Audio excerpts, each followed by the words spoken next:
지난주에 우리가 중요한 걸 했어요. 근데 조금 가장 중요한 부분을 오늘로 넘겼습니다. 사실 보통 다른 데서는 이제 마지막까지 결승 테이프까지 쫙 지난주에 끊거든요. 그래서 그 강의를 완료를 하는데 이제 시간이 우리가 조금 애매하게 남아가지고 그러니까 남은 게 아니고 분량이 애매하게 남아가지고 시간은 좀 지났고 그래서 제가 적당히 잘랐어요. 근데 오늘 오전에 들으셔도 돼요. 그거는. 다만 이제 오늘 못 오신 분들은 아무래도 유튜브로 전부 시청을 다 하시고 저한테 리포트 이제 다 내시고 오늘 결석하시면 리포트 다 내시고 여러분들은 아니고 유튜브로 이제 시청을 하면 되실 것 같습니다. 지난주하고 이제 지금 해야 될 강의가 사실 제 강의에서 가장 중요한 부분이에요. 사실은 제일 난해하고 설명하기가 굉장히 좀 까다로운, 그래서 길게 계속 풀어서 설명을 해야만 되는 그런 부분입니다. 그리고 신학교에서는 이거를 풀어낼 기회 자체가 없어요. 신학교에서는 오히려 이렇게 지역에서 세미나를 할때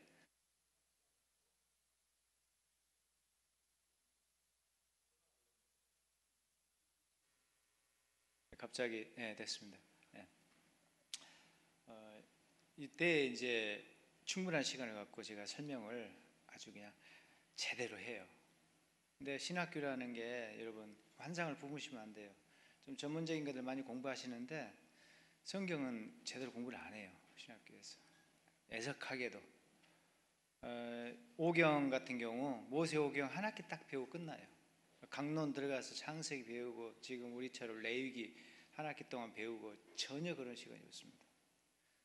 오경을 통으로 한 학기에 다 후루룩 끝내고 그 다음 과목 배우느라고 바빠요. 그 다음 과목이 또 역사서가 있잖아요. 구약 성경에 여호수아서부터 또 이제 배우기 시작하는 거예요. 여호수아서, 사사기, 룻기, 사무엘상하, 열왕기상하, 이것도 한 학기 동안 다 배워요. 그 다음에 또 있잖아요. 시가서, 시편, 잠언, 전도서, 여기에 탁탁 쪼개가지고 배우느라고 한 학기 하나씩만 해도 이게 2년 걸립니다. 구약 과목만 해도 한 2년 이렇게 걸려요. 근데 2년 동안 하는 게 겨우 이렇게 커달기식으로만 그냥 대충대충만 이제 하는 거예요. 깊이 못 들어가요. 오경뿐만 아니고 다른 과목도 이제 마찬가지입니다. 현실이 그래요. 지금 사실 커리큘럼이 그렇게 짜일 수밖에 없어요. 왜냐하면 다른 과목 또 있거든요. 이게 성경만 배운 게 아니라 신약도 배우잖아요. 신약도 마찬가지로 이런 식으로 하다 보면은 마태복음만 갖고 공부 못하고 요한복음만 갖고 공부할 시간이 없어요. 그냥 공간복음 혹은 복음서 연구 이렇게 한 학기 딱 하고, 그다음에 목회서신, 바울서신을 싸잡아서 한꺼번에 이제 하고 뭐 이런 식으로 공부를 하거든요. 그러니까는 이렇게 강론으로 들어와서 각 권을 신학교에서 못합니다. 성경만 배우는 것도 아니거든요. 역사신학 배우죠. 교회사도 또 쪼개져요. 초대교회 때부터 교회가 처음 태동된 시기부터 이제 배우는 거예요. 로마 교회가 이제 핍박받은 뭐 그런 이야기, 그 다음에 중세교회 또 배우자. 중세교회사는 또 별도로 배워요. 카톨릭을 우리가 왜 나눠줬는지 뭐 등등. 근세교회사 이렇게 나눠져 있어요. 그걸 또 한 학기씩 다. 그러니까 과목이 엄청 많아요. 한국교회사도 배워야 되고. 조직신학 있잖아요. 조직신학도 다 쪼개, 신론 따로 배우고 기독론 따로 배우고 성령론, 교회론 매 학기마다 쪼개서 따로 배워요. 그러니까 신학교에서 엄청나게 배우는데 3년이라는 세월은 턱없이 부족합니다. 근데 거기서 또 날림으로 공부하면 아무것도 못 배우고 나와요. 졸업을 해. 그 막 학교가 시끄럽고 그러면 다 수업 거부를 하고 때려 잠그고 다 그냥 올수업 되니까 깡통이 되고 빈머리가 돼가지고 이제 졸업을 하는 분들이 많고, 그러니까 혼자 이제 끙끙대면서 채우려고 졸업하고 난 다음에 막 여기저기 돌아다녀요. 세미나 있고 막 그러면 돌아다니고 모르니까 그 다음에 이제 성경만 전문적으로 가르쳐주는 그런 학교 이제 들어가고 이런 현실이거든요. 그러니까 제 말 이유지는 여러분은 럭키해요 지금 진짜 진짜 럭키한 거예요. 이거를 풀어낼 기회 자체가 안 주어지거든요. 학교에서는. 사실 근데 우리가 그 하나님 말씀을 천국 갈 때까지 배워야 되잖아요. 근데 목사님들은 더 깊이 더 전문적으로 배워야 되거든요. 근데 현실은 이제 그렇지를 못하고 목회 현장에 나와가지고 또 목회하시다 보면 얼마나 바쁜지 몰라요. 말씀을 연구할 시간이 없어요 진짜. 목사님들이 목회 현장은 전쟁터거든요. 그러니까 또 공부를 깊이 있게 못해요. 성경은 열심히 보고 기도를 많이 하시는데 성경을 100독을 해도 1000독을 해도 이렇게 모르는 것들이 있거든요. 제가 지난주에 강의했다는 거는 죽었다 깨도 몰라요. 진짜 죽었다 깨도 이게 수백 년간 이렇게 연구가 이게 축적돼 가지고 계속 누적돼서 그 사람이 또 연구하고 그 사람이 연구하고 그 사람이 연구하고 그게 전문적으로 오랜 세월 연구를 해온 결과물이기 때문에 그걸 다 때려치우고 혼자 성경을 아무리 돌려도 아무리 페이지를 넘겨도 이거는 성령님이 직통계시로 가르쳐주는 역사도 안 일어납니다. 그런 역사도 안 일어나요 사실. 그러니까 따로 이 전문화된 공부는 따로 해야 되거든요. 이거는 전문성을 무시하면 안 되는 거예요 사실은. 제가 지난주도 이야기했지만 신학 무용론으로 가거나 이게 위험한 거예요. 굉장히 위험한 거예요 사실은. 그러니까 깊이 이제 들어가서 우리가 배워야 돼요. 천국 갈 때까지 목사님들 더 그래야 되고 우리 성도들도 말씀의 맛을 더 깊이 봐야 되거든요. 그래야지 신천지나 이런 일당들이 와서 흔들어도 끄떡하지 않아요. 말씀을 제대로 앞뒤 두서 관계를 모르고 말씀의 구속사의 흐름, 하나님의 계획 같은 걸 잘 우리가 깊이 있게 못 배우니까 와서 그냥 꼬시면은 혹 하고 넘어가 버리거든요. 이런 불행한 일들이 많은데 훈련을 잘 받으면 절대 그럴 일이 없습니다. 말씀 훈련. 그래서 부흥에 좋아요. 저도 부흥에 중요하다고 봐요. 한 방에 확 역사가 일어나야 돼. 한 방에. 꼭 필요하죠. 뒤집기. 부흥에는 그런 거 하는 거예요. 근데 뒤집어 놓고 가만 놔두면은 지금 뒤로 돌아 이렇게 이제 또 해버려요. 그러나 누가 꼬시면 한 방에 훅 또 그쪽으로 가고 쏠려다녀요.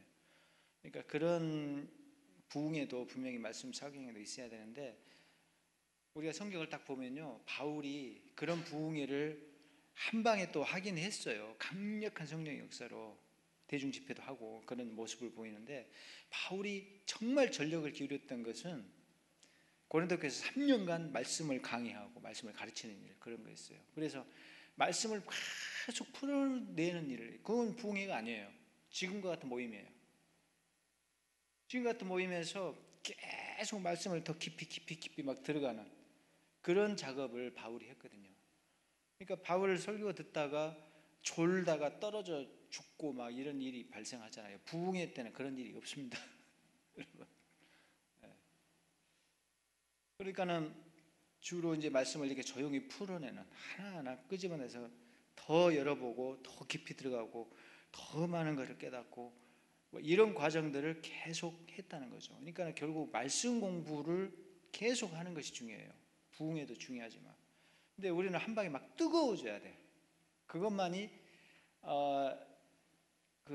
중요하다고 생각을 하거나 또 교회는 신자들은 그런 한 방을 여러 번 계속 반복적으로 이렇게 공급을 받는 그것만이 참되고 그것만이 중요하다고 생각할 수가 있는데 절대 그렇지 않고 이런 모임, 여러분들과 같은 꾸준한 정기적인 모임, 차분한 모임, 막 으쌰으쌰 하지 않아도 이런 차분함 이게 정말 중요하거든요. 그러니까 여러분들이 지금 여기 와서 저한테 이 레이기 말씀을 정말 어디서 들을 수가 없는 이 말씀을 저도 가르치고 여러분이 듣는 거예요. 얼마나 재미납니까 여러분? 재미 안 나세요? 재미나죠? 예. 몰랐던 것을 이렇게 알게 되니까 레위기가 이렇게 깊은 비밀이 있다는 것을 이렇게 말씀을 배울 때 우리가 아는 거잖아요, 사실은. 그래서 저희가 이제 신학교 그 전임 교수로는 제가 이제 못 들어갔거든요. 뭐 실력이 부족해서 못 들어갔죠. 근데 저는 잔뜩 저 준비를 해놨거든요. 이렇게 오경을 다 주의를 했어요. 다 보여요, 이게. 오수화서까지 한 구절 빼지 않고 다 제가 뒤져가지고 연구를 해놨기 때문에 이거를 하나님이 신학교에서 못 풀게 하고 돌아다니면서 풀게 해요, 지금. 그러니까 저는 레이기만 강의하는 게 아니에요. 성막론도 깊이 있게 지금 강의를 하고, 전부 한국교회 성막론이 다 잘못됐어요, 지금. 그거하고 그 다음에 신명기, 여호수아 다른 책들도 제가 이제 전문적으로 이렇게 막 하고 다닙니다. 그러니까 전국교회에서 이제 불러주니까 여기저기 이제 돌아다니면서 하나님이 이제 일을 하시라고 신학교에다 나를 가둬놓지 않는가 보다라는 이제 나름대로 생각을 하고, 저는 신학교를 들어간다 하더라도 교수로 간다 해도 요 사역을 아주 중요한 축으로, 신학교는 그냥 기반이고 이걸 기반으로 삼아서 이렇게 전국적인, 그리고 선교지까지 가서 말씀을 풀어내는 그런 사역을 제가 펼치고 싶은 마음이 있거든요, 사실은. 어쨌든 간에 우리는 말씀의 백성이니까 말씀을 죽을 때까지, 천국 갈 때까지 아무튼 우리는 더 계속 묵상하고 연구하고 또 공부를 해야 됩니다. 아멘. 네. 지난주 우리가 비밀들을 이제 풀어갔습니다. 그래서 많은 것들을 알게 되었어요. 지난주 이제 이거 말씀드렸죠. 죄와 부정결의 등급이 있다는 거 제가 말씀드렸죠. 죄가 똑같지가 않아요. 상식적으로 그렇잖아요. 경범죄가 있고 중범죄가 있어요. 3만 원짜리 딱지 끊는 교통 위반 있는 거 하면 7만 원짜리 벌금 세게 물리는 것도 있고 말이죠. 그러니까 우리 일상생활에서도 죄가 등급이 있단 말이죠. 근데 성경에도 하나님께서 이 등급을 정해놨습니다. 당연하겠죠. 경미한 죄가 있고 고의적인 죄가 있고 아주 심각한 죄가 이렇게 있어요. 이게 다 이제 하나님이 이렇게 저렇게 이제 처리를 해주셔요. 자, 이걸 우리가 살펴봤고, 특히 이제 반역죄는 용서할 기회가 기본적으로 원칙적으로는 없습니다, 사실. 그냥 몽둥이 날아가요, 그냥. 방망이질이. 바로 하나님이 매를 때리셔요. 이거는 벌을 주신다는 거죠. 이렇게 해서 그 대가를 치르게 하는 것이 사실 반역죄인데, 그런데 원칙은 그러는데 하나님이 봐줄 때가 있다는 거죠. 구약에서도 분명히 하나님이 기회를 주시고 시간을 줘서 참여할 수 있도록 하나님이 딱 열어놔요. 그래서 이제 그 은혜를 보는 백성들이 많다는 거죠. 자, 이런 죄들을 그러면은 어떻게 처리하는가? 이거 이제 속죄제의 수단이고, 속죄일이 이제 그것 때문에 있다는 거예요. 이제 그걸 우리가 지난주에 쭉 살펴봤단 말이죠. 부정결도 이렇게 등급이 있다는 것을 우리가 알고 있어야 한다는 거죠. 이런 것들을 우리가 잘 몰랐다는 거죠. 성경을 아무리 읽어도 그냥 이런 게 정리가 안 되게 되어 있습니다. 신학교에서는 이거를 한 줄도 끊어지를 못하는 현실입니다, 사실. 근데 이런 걸 알아야지 성경이 정말로 오묘하고 하나님이 정말 이렇게 짜임새 있게 말씀을 주셨구나, 논리가 대단하구나 라는 것을 알 수가 있어요. 자, 이렇게 부정결도 등급이 아주 간단한 것과 그 다음에 좀 중대한 것, 그 다음에 심각한 것, 이렇게 3단계로 나눠진다는 것을 우리가 살펴봤습니다. 부정결이 2단계부터는 속죄제가 필요해요. 1단계는 속죄제 불필요하고 2단계는 속죄제가 이제 필요하고 3단계는 요거는 이제 그 제사로 안 되니까 일단 나가야 돼요. 이건 정리하는 거예요. 이것도 이제 심각한 거죠. 사람의 경우는 정리해서 나갔지만 하나님이 은혜를 줘가지고 그 사람이 몸이 회복되면 추방됐다가 보따리 쏘고 나갔다가 다시 몸이 회복돼 이제 들어오게 돼요. 그 들어올 때 이제 복잡해요, 절차가. 그런데도 문을 열어주셨어요, 하나님이. 그 사람이 정상으로 복귀할 수 있도록. 그러니까 3번도 희망이 없는 건 아니라는 거죠. 이제 물건 같은 경우는 희망이 없어요. 그냥 소각시키고 집은 다 때려 부시고 이제 철거를 해야 됩니다. 곰팡이가 악성으로 판정이 되면 3번에 해당되면 이제 그 논리가 이제 그렇게 되는 거죠. 그래서 그런데 사람의 경우는 하나님이 재활용이 가능하도록 좀 재밌는 표현을 쓰자면 재활용이 가능하도록 나갔다가 다시 이제 하나님이 복귀시키는 그런 은혜가 3번에는 있습니다. 복귀 절차도 이제 이게 레위기 13장, 14장에 나와요. 근데 그 부분이 성경에서 제일 복잡한 부분 중에 하나예요. 얼마나 막 뭐라고 이렇게 시켜 저렇게 시키고 절차가 4단계가 되거든요. 이게 그 중악성 피부병 판정을 받은 사람은 사체 부정결과 더불어서 가장 무서운 부정결을 안고 있는 사람이에요. 가장 강력해요. 3번이 시체 같은 거거든요. 시체와 악성 피부병, 이제 나병으로 번역된 거죠. 악성 지분한 물건을 하면 악성 곰팡이. 이거는 시체하고 똑같은 등급을 매겨놔요. 그러니까 갖다 묻어야 돼. 그러니까 나가야 돼요, 사실은. 근데 이제 그러니까 얼마나 이렇게 심각하기 때문에 복귀할 때도 그냥 간단한 절차로 쏙 들어오지는 않아요. 4단계나 거칩니다. 이게 이제 엄청 복잡해요. 좀 길게 설명되어 있어요. 그리고 돈도 많이 들어가요. 짐승을 잔뜩 잡아야 되거든요. 이 사람은 그만큼 은혜를 또 크게 입었고, 그 다음에 요게 이 부정의 잔존이 깨끗해졌지만 찌꺼기가 이제 남아 있기 때문에 그거를 이제 마지막으로 다 이게 벗겨내기 위해서 아주 그냥 복잡한 피가 요구되고 기름을 바르고 막 이런 아주 굉장한 복잡한 절차를 이제 밟게 됩니다. 그건 이제 다음 주에 이제 살펴보시면 돼요. 좀 더. 그래서 이제 우리가 지난주 이걸 이제 봤어요. 그래서 부정결의 문제도 들어가요. 여기에 이렇게 부정결의 문제. 그러니까는 비고의적 죄나 부정결의 문제, 요런 등급이 특히 이제 죄에 초점을 맞춰야 돼요. 부정결은 여기만 묻혀요. 제사장의 부정결도 여기만 묻히고, 근데 죄는 그렇지 않아요. 추방 이렇게 당하는 그런 부정결, 그다음에 경미한 부정결, 이런 부정결도 만약에 심각한 7일짜리 이상 부정결은 성소를 더럽히게 돼 있어요. 1일짜리 하루짜리는 성소를 공격하지는 않아요. 7일부터는 성소가 이제 공격을 당해요. 그러니까 이게 묻어 있어요. 이 사람이 부정결이지면은 성소도 더러운 것이 묻어 있어. 그러니까는 7일부터는 대부분 성소에 와서 이걸 피로 닦아내는 작업들을 같이 해야 됩니다. 그러니까 부정결은 여기만 묻히는데 죄는 그렇지 않다는 거죠. 죄는 그 사람의 신분이 일단 변수예요. 신분. 연급이 높으면은 제사장들은 세서 그 죄가 똑같지가 않아서 향단까지 파고 들어간다는 거. 그 다음에 마을에 그냥 한 일개 주민들이 죄를 지으면 그래 평민이니까 신분이 낮기 때문에 번제단까지만 와요. 이게 죄가 세지가 않아요. 그런데 이제 이게 문제라는 거죠. 요거는 집단으로 범죄를 했던, 제사장님이 범죄를 했던, 그냥 평범한 장사하는 동네에서 가게하는 아저씨가 범죄를 했던, 요거는 심각해요.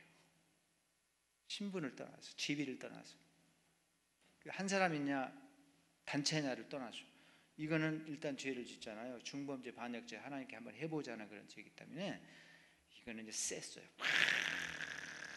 이게 파고다 다 그냥 뚫고 가버려요. 그냥 뚫어가지고 법기까지 와요. 거기를 타격을 줍혀요. 딱 묻혀놔요. 거기를. 그러니까 요거는 여기를 오염시켰기 때문에 아주 심각하죠.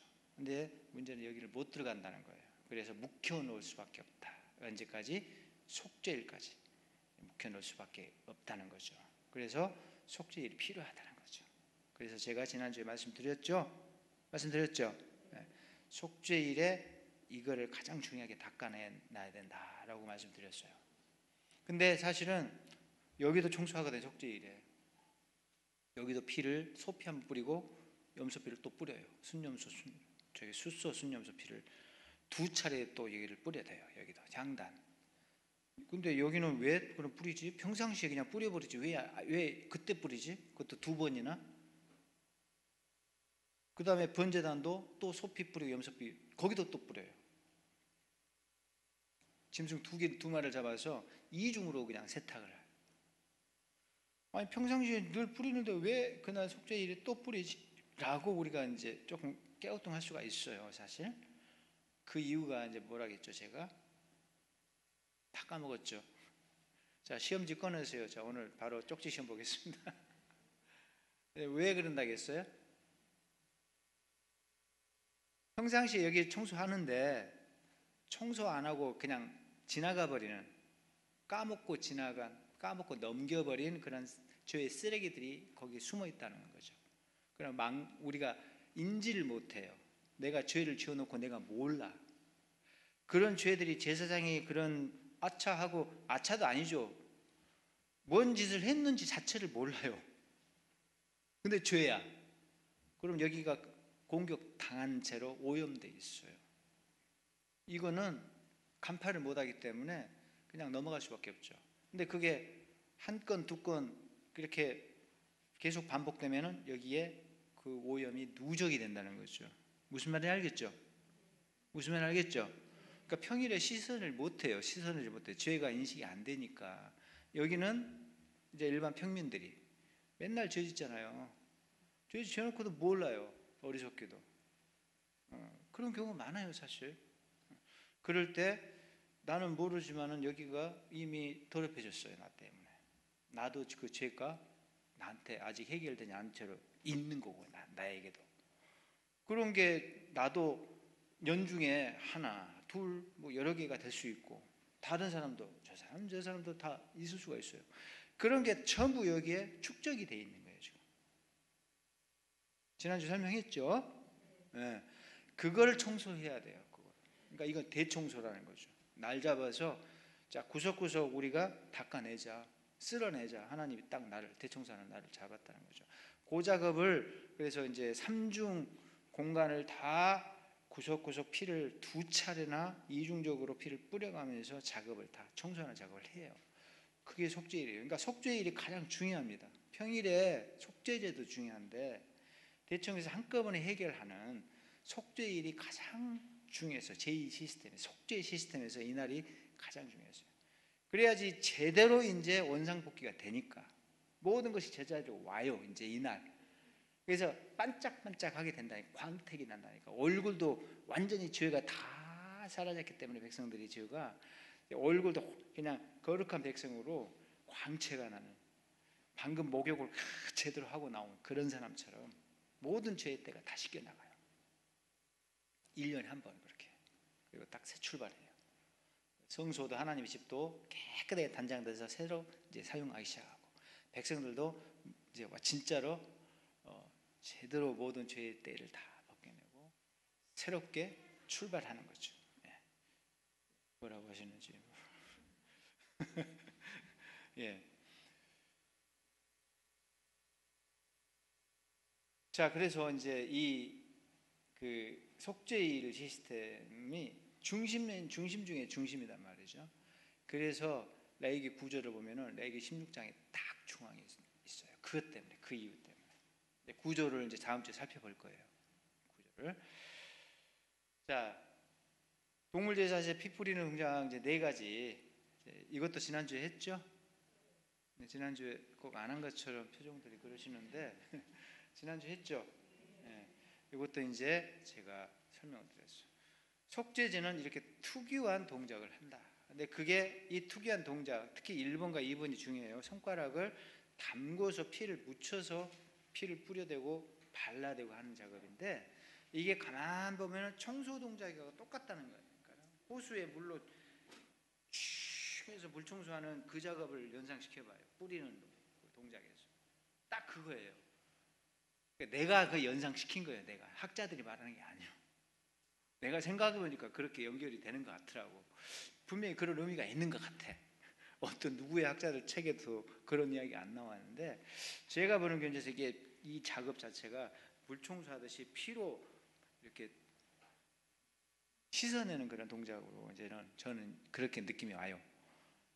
그 다음에 바르는 것도 이게 닦아내는 작업으로 보여요. 저는 행주로 이렇게 문지르는 것처럼 죄가 여기 묻었으니까 싹싹싹싹 이렇게 닦아주는 그 동작으로 저는 느껴져요.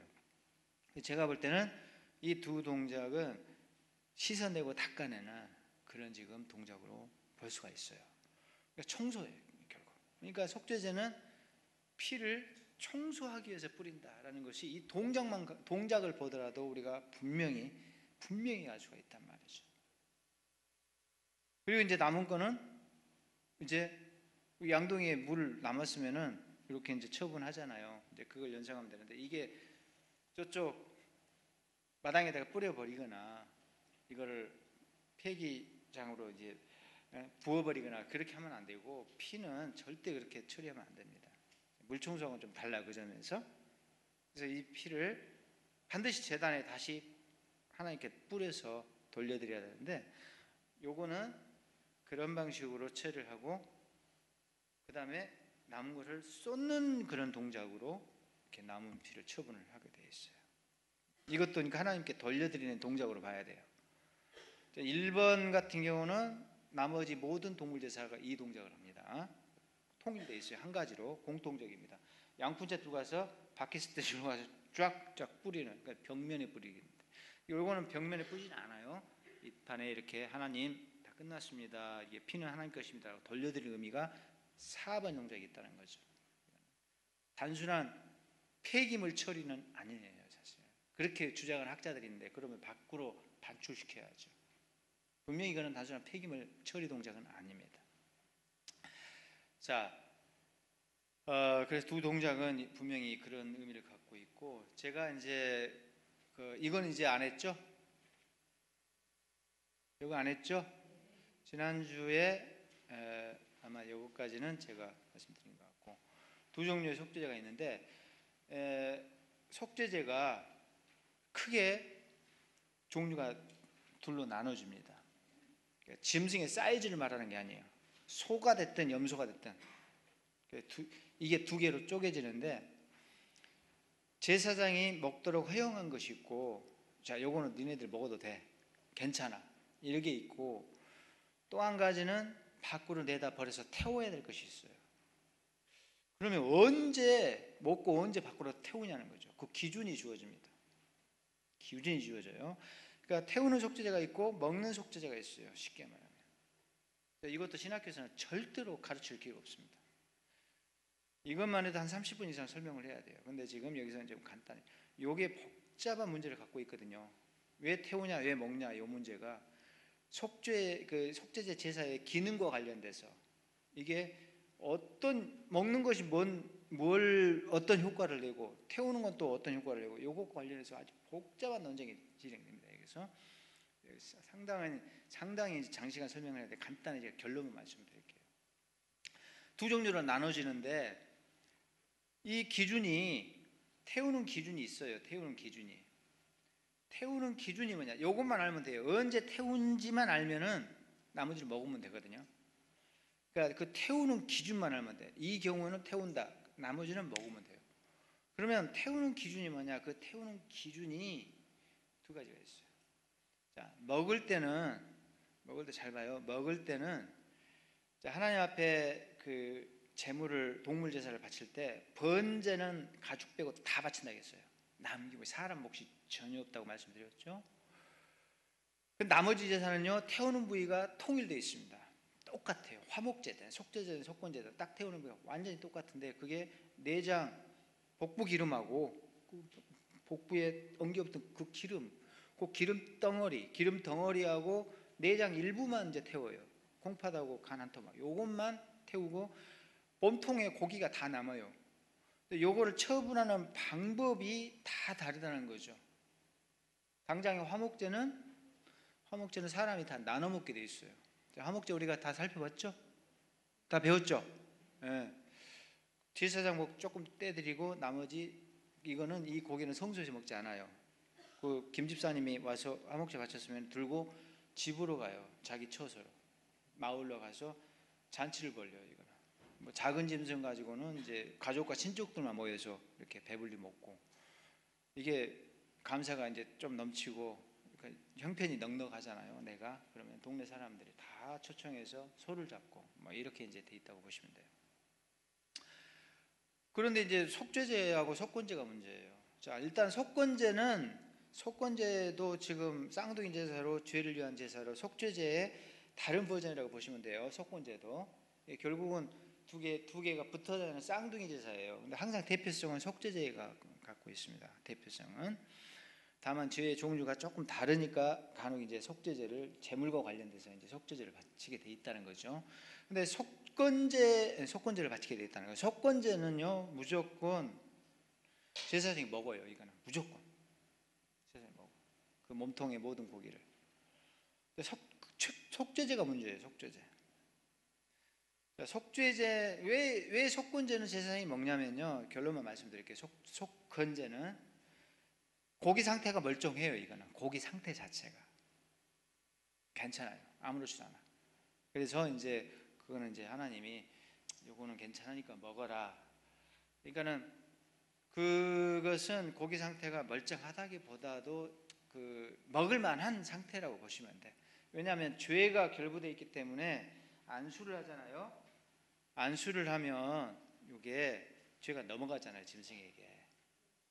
그러면 죄가 넘어간 짐승이기 때문에 사실은 이게 적절한 이렇게 막 먹을 수 있거나 그런 짐승은 아니에요. 감사 제물로 화목제처럼 막 기뻐서 바쳐서 이거를 사람이 먹고 이런 거하고 좀 성격이 달라요. 이것은 내가 죄 때문에 바쳤기 때문에 마지못해 바친 거거든요. 마지못해 봐주라고 짐승 때려잡고 이렇게 해서 이제 용서를 받기 위해서 바치는 것이기 때문에 속죄제 속건제는 의무제예요. 일단 의무제. 안 바치면 안 돼요. 그러니까 어쩔 수 없이 바쳐야 되는 그런 제물이기 때문에 앞에 감사제하고 완전히 성격이 다릅니다. 그러니까 이거는 제대로 향기로운 제물로 올라가지 않아요. 하나님 막 기분 좋아가지고 막 이런 유의 그런 제물은 아니고 진노하신 하나님의 분노를 풀어주기 위해서 오히려 바치는 거예요. 그러니까 이거를 야금야금 맛있다고 막 먹거나 이거는 그림이 좀 모양새가 적절하지 않아요. 이해가 되죠? 그리고 죄가 분명히 넘어가기 때문에 이 짐승이 내 죄를 대신 지기 때문에 그 죄값을 치르고 그 죄값을 안고 그 죄값을 치러서 이놈을 잡기 때문에 이 고기 상태가 사실은 막 기쁜 제물은 될 수가 없어요. 그래서 그런데 이제 속건제는 이제 제사장이 다 먹도록 해요. 하나님이 그거는 너희들 먹어라. 왜냐하면은 속건제 죄는 속죄제의 죄보다 속죄제가 처리하는 죄보다 그렇게 심각하지는 않아요. 이거는 배상을 돈을 갚아주면서 이렇게 해결을 해야 되는 거라죠. 인간관계 속에서 특히 그래서 물어주면서 배상하면서 재산상의 피해를 이렇게 자기가 책임을 져주면서 그렇게 해결을 하는 그런 그 해결 방법이 그러니까 배상에 초점이 맞춰져 있어요. 배상. 청소가 아니에요. 청소가 아니라 배상에 초점이 있어요. 그러니까는 요 속건제로 처리하는 죄를 지었을 때는 이게 어떤 인간관계가 틀어지고 좀 재산상의 문제가 이제 발생을 하는데 그거를 빨리 해결을 하기 위해서 속건제를 바치거든요. 돈도 물어주고. 근데 분명히 이 죄는요, 제가 보는 견지에서는 성소에 와서 이걸 더럽히거나 그러지는 않았다는 거죠. 그럼 어떻게 할 수 있는가? 속건제 피는 속죄제처럼 막 손가락으로 뿌리고 여기를 이렇게 문질러 대고 그렇게 안 하고 번제랑 똑같아요. 속건제 딱 들고 와서 이렇게 부어요. 여기다. 그러니까 이게 뭘 의미하는가? 이걸 청소해서 해결하는 게 아니라 갚아주면서 해결해야 돼. 갚아주면서. 그러니까 제가 볼 때는 속건제가 처리하는 재물에 관계된 죄는 성소를 여기에 묻히거나 그런 죄는 아니에요. 그러니까 조금 경미해. 하나님이 보실 때는 도둑률 하지 말란 짓을 했을 때가 이제 문제가 돼. 요거는 심각해. 안식일 막 위반하고 거짓말 막 하고 막 이런 게 심각한데 이거는 이제 분명히 그래서 제가 보는 견지에서는 그 아까 우리가 이제 봤지만은 이 속건제도 여기 포함되거든요. 속죄죄에 속건제도 여기에 들어가요. 이거는 닦아내는 동작으로 피를 처리하지 않는 걸 봐서 이제 거기서 유추하는 거죠. 거기서 유추를 해볼 때 속건제가 성소의 문제를 일으키는 그런 재물은 아니다라는 거죠. 그러니까는 죄가 하나님 보시기에 도둑률을 금지 명령을 심각하게 어긴 그런 정도의 죄는 아니기 때문에 이 죄가 넘어가더라도 죄가 좀 경미해요. 빨리 돈 갚아서 해결해라 이런 식이 되고, 그래서 하나님이 그 재물을 먹도록 해요. 근데 이게 먹도록 허용된 재물은 그런 성격을 갖고 있어요. 죄가 좀 경미합니다. 심각하진 않아요. 그래서 언제 먹느냐, 먹지 못하느냐, 먹지 못해 태우느냐, 기준이 두 가지예요. 제사장이 자기 죄 때문에 이걸 바쳤어요. 지가 잘못해서 속죄제 바치면서 그 고기를 지가 처먹고 있으면 좀 웃기잖아요. 좀 뭔가 좀 뭐가 안 맞죠, 그죠? 지가 잘못해서 지가 바쳤단 말이죠. 배 터지게 그걸 또 먹으면 웃기는 거예요, 이거는. 그러니까 자기 죄 때문에 바친 속죄제는 네가 죄 지었으니까 바쳤는데 네가 먹고 있으면 안 되니까 갖다 버리라 그래요. 첫 번째는 제사장 죄 때문에, 자신의 죄 때문에. 그럼 먹을 수가 없어요. 쓰레기장, 폐기장에 반출시켜서 이거는 소각을 해야 됩니다. 제단에 그걸 태우지 않아요. 그 다음 두 번째, 그리고 또 한 가지는 제사장의 죄는 뭐라겠죠? 아까 가볍다 해서 무겁다 했어요. 이게 무거워요, 또 죄가. 그러니까는 고기 상태가 더 안 좋아요. 이거는 안 좋은 거예요. 그래서 이거는 먹을 수가 없어요. 제사장 자기 것이니까 못 먹기도 하고, 이 상태가 또 먹을 수 있는 상태가 아니에요. 제사장의 죄가 여기 묻어있기 때문에 이게 세요. 갖다 버려야 돼요. 그 다음에 두 번째 기준이 있어요. 기준이 본당 안으로, 아까 이제 말씀드렸죠, 이 성소의 그림, 향단을 공격했죠. 죄가 세면 향단까지 들어온다 했잖아. 그러니까는 본당 안에 들어가서 피를 뿌린 속죄제는 죄가 세기 때문에 거기다 뿌리댔거든요. 그래서 많이 묻었어요. 센 것이 묻었어요. 그러니까 막 때가 잔뜩 이렇게 걸레로 닦아내면은 막 이렇게 생주가, 걸레가 시커매지는 그런 것을 연상시키면 돼요. 안쪽에는 청소가 좀 더 세요. 그러니까 거기에다가 피를 뿌려서 청소를 할 만큼 상태가 안 좋은 거예요. 그러니까 이 고기는 무거운 죄가 넘어갔어요, 결국. 그러니까 이거는 먹기에 적절하지가 않아요. 그래서 하나님이 야, 그거 먹을 수가 없어. 그거는 갖다 버려. 이렇게 해서 그걸 이제 갖다 버려서 태운다는 거죠. 그러니까는 기준이 딱 두 가지가 딱 적용됩니다. 이제 레위기를 보면은 안에 들어와서 피를 뿌린 것은요, 상태가 아주 안 좋고 죄가 무거운 거예요. 결국 본당에 들어와서 지성소는 말할 것도 없고 향단, 지성소 이 두 개는 사람이 먹을 수가 없습니다. 그래서 이제 이걸 버리도록 되어 있다는 거죠. 기준이 두 가지입니다. 이렇게. 그럼 이제 안쪽으로 안 들어오고, 제사장이 아니고 김 집사님, 박 장로님이, 평민들이 와서 하나님 잘못했어요 하고 짐승을 갖고 와서 마당에서 이렇게 뿌렸다, 피를. 근데 지금 지난주에 살펴봤지만요, 마당에 나가서 피를 뿌릴 때는 이거 손가락으로 담가가지고 7번 뿌린 동작이 없어요. 딱 퐁 담가가지고 요 뿔만 삭삭 문지르고 이렇게 먹어요. 이게 어떤 동작, 어떤 의미를 갖고 있는가? 이거 조금 탁 털어내고 삭삭 문질러주면 깨끗해져요. 문제가 이제 싹 해결되는, 싹 그냥 없어지는 그 정도 수준의 죄를 이제 보는 거예요. 그러니까 오염도가 낮아요, 이거는. 그러니까 고기에 가벼운 죄가 이제 넘어왔어요. 가벼운 죄가. 그러니까 이거는 속건제를 아까 먹으라 했죠. 속건제 먹어도 된다. 자, 이 정도는 괜찮아. 갖다 버리지 말고 이 정도는 좀 이렇게 털고 고기 상태가 괜찮으니까 먹어라. 이렇게 해서 요거는 하나님이 그냥 제사장 수고비로 너희들 고생 많은데 이 정도는 고기 상태가 괜찮으니까 먹을 만하니까 너희들 먹어라 해서 먹으라는 거죠. 그래서 이제 먹도록 해요. 그거는 기준이 딱 분명하죠. 고기 상태가 안 좋은 거는 갖다 버리고 먹을 만한 걸 하나님이 그냥 먹어라라고 해서 이것을 제사장들이 먹었다는 거죠. 이 부분에서 학자들이 딱 쪼개져요. 학자들이. 저는 이 입장이거든요. 근데 어떤 학자들은 이 고기가 상태가 안 좋은데 죄가 묻어있는데 어떻게 제사장이 더러운 고기를 먹게 했냐는 거죠. 그러니까 결론이 뭐냐, 이 학자들은 절대로 죄가 넘어오지 않았다는 거예요. 고기 상태가 깨끗하고 신선하니까 하나님이 이거를 먹으라겠지, 이게 지금 죄가 넘어왔다면은, 상태가 안 좋다면은 어떻게 이걸 먹으라 할 수 있냐? 이 더러운 오염된 것을 하나님이 먹으라 할 수가 없다. 그것도 일리가 있죠. 무슨 말인지 알겠어요? 아니, 오염되고 고기 상태가 안 좋은 것을 왜, 이게 죄가 넘어왔는데 그걸 어떻게 제사장들을 먹으라, 거룩한 제사장한테 이걸 먹으라 하냐는 거죠.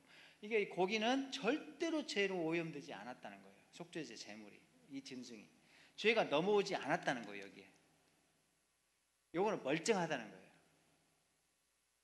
그러니까 이거를 제사장이 먹었다는 거죠. 이렇게 이제 제사장이 먹는 것에 초점 맞춰가지고 결국 죄가 안수를 통해서 안 넘어왔다가 결론을 간 사람이 있어요. 그러면 태운 거 뭐냐라고 하면은 대답을 못해요. 그거는. 그럼 왜 태웠는데? 그건 대답을 못해요.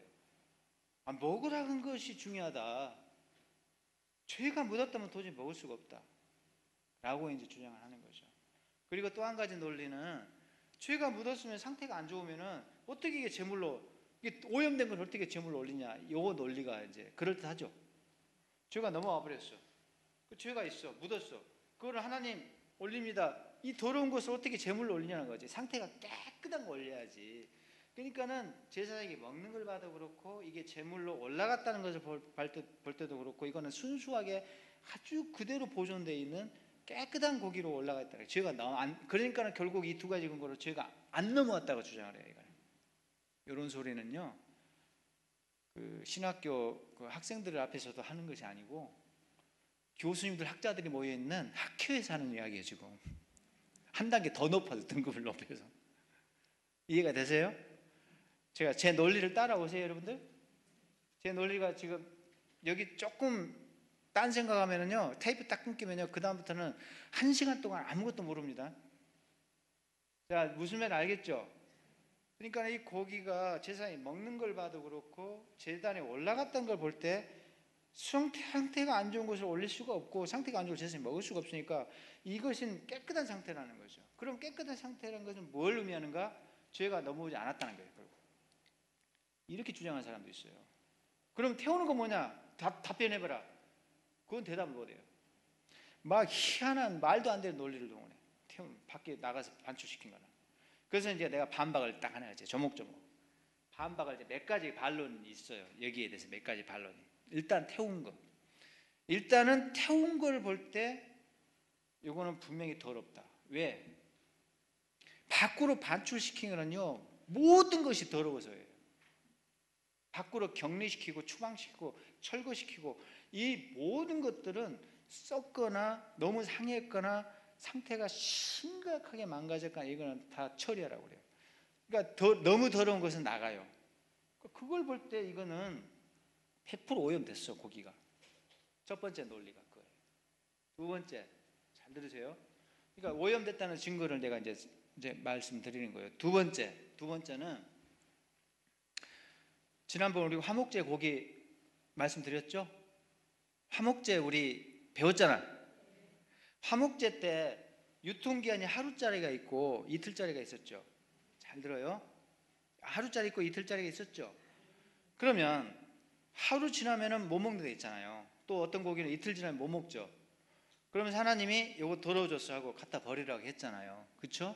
물론 그것이 위생적 의미는 아니라겠어요. 위생적으로 고기 하루 지난다고 해서 못 먹게 되고 이러진 않는다는 거죠. 그러니까 이거는 분명히 위생적인 의미가 아니라 제의적 부패예요. 이거는 하나님이 날짜를, 제의적 기간을 설정해주고, 그거 지나면은 썩었다라고 갖다 버리라. 그거는 이제 제의적으로 더러워졌기 때문에 먹으면 안 돼요. 먹으면은 끊어짐을 당한다는 벌이 나가요. 벌이 주어져. 그러니까 무서운 거예요. 그 유통기 하루 지난 고기 먹었다고 잘려, 목이 끊어져요.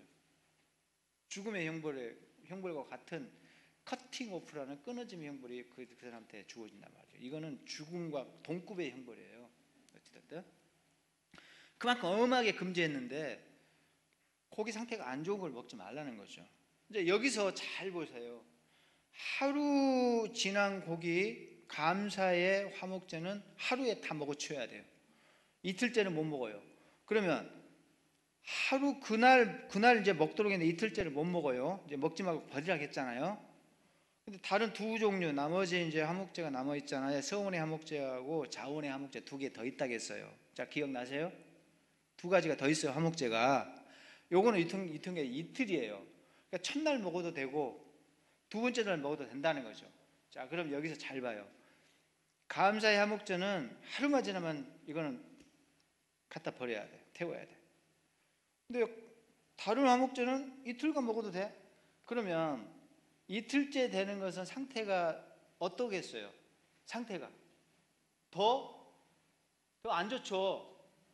첫날보다도, 그러니까 당일에 먹어야 되는데 하루 지난 거 상태가 안 좋으니까 버리라겠어. 그 이틀 지난 것인단 말이야. 이틀 지난 거.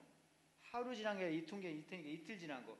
그러면 이틀 지났으면 이 고기는 더 상태가 더 안 좋죠. 무슨 말 알겠어요? 더 안 좋잖아요. 그러니까 상태가 안 좋은 고기를 어떤 걸 먹으라는 거예요. 지금 상태가 여전히 안 좋은데 요거는 그냥 이 화목제는 먹어도 되니까 이틀째 그 다음 날도 먹어라. 요거는 안 돼. 하루. 근데 사실 이 고기도 상태가 지금 안 좋은 거거든요. 요 1번을 기준으로 갖다 버려야 되는데, 야, 이거는 버리지 말고 먹으라 했어. 지금 이게 뭘 의미하죠? 상태가 안 좋아도 하나님이 먹으라 한다는 거죠.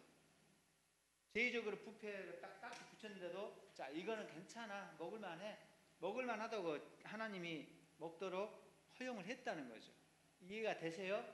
그러니까 상태가 안 좋은 고기를 먹도록 허용을 한다는 거예요. 하나님이 결국은. 그게 이제 두 번째, 제 이제 반박의 논리고. 몇 가지가 있어요. 여기에 제가 이제 핵심만 제가 말씀드려요. 세 번째는 뭐냐? 세 번째는 제가 나머지 두 개는 자를게요. 생략을 할게요. 세 번째가 결정적인 거예요. 요거 이제 딱 끄집어내면 이제 게임이 끝나요. 하나 더 할게. 하나. 네, 이거 지금 방금 말씀드리니까 네 번째 말고. 세 번째 근거는 뭐냐면, 속죄제 이렇게 보면은 우리가 1장 번제부터 계속 제가 강조했던 게 뭐냐면은, 제사를 바치고 난 다음에 하나님이 그 평가를 하시거든요. 점수를 주셔. 좋다 나쁘다를 말씀하시는데, 제대로 된 제물은 꼭 그 표현이 들어가요. 딱 이게 형식화되어 있어요. 마치 공식처럼 이렇게 100점짜리 표현을 하십니다. 이건 100점이다라고. 이게 뭐였죠? 이는 화제라 여호와께 향기로운 냄새니라. 일관돼 있어요. 이 표현이. 번제도 그렇고 소제도 똑같아요. 이는 화제라 여호와께 향기로운 냄새니라. 이게 일관돼 있어요. 이게 반복적으로 나옵니다. 화목제에도 이게 반복적으로 나오고, 소제에서도 이게 지난주에 우리가 봤지만 이게 반복적으로 여러 번 계속 나와요. 이는 화제라. 이게 화제라는 것은 태우는 제사라 그런 의미가 아니라고 제가 첫날 말씀드렸어요. 이거는 음식 봉헌물이라 그런 뜻이에요.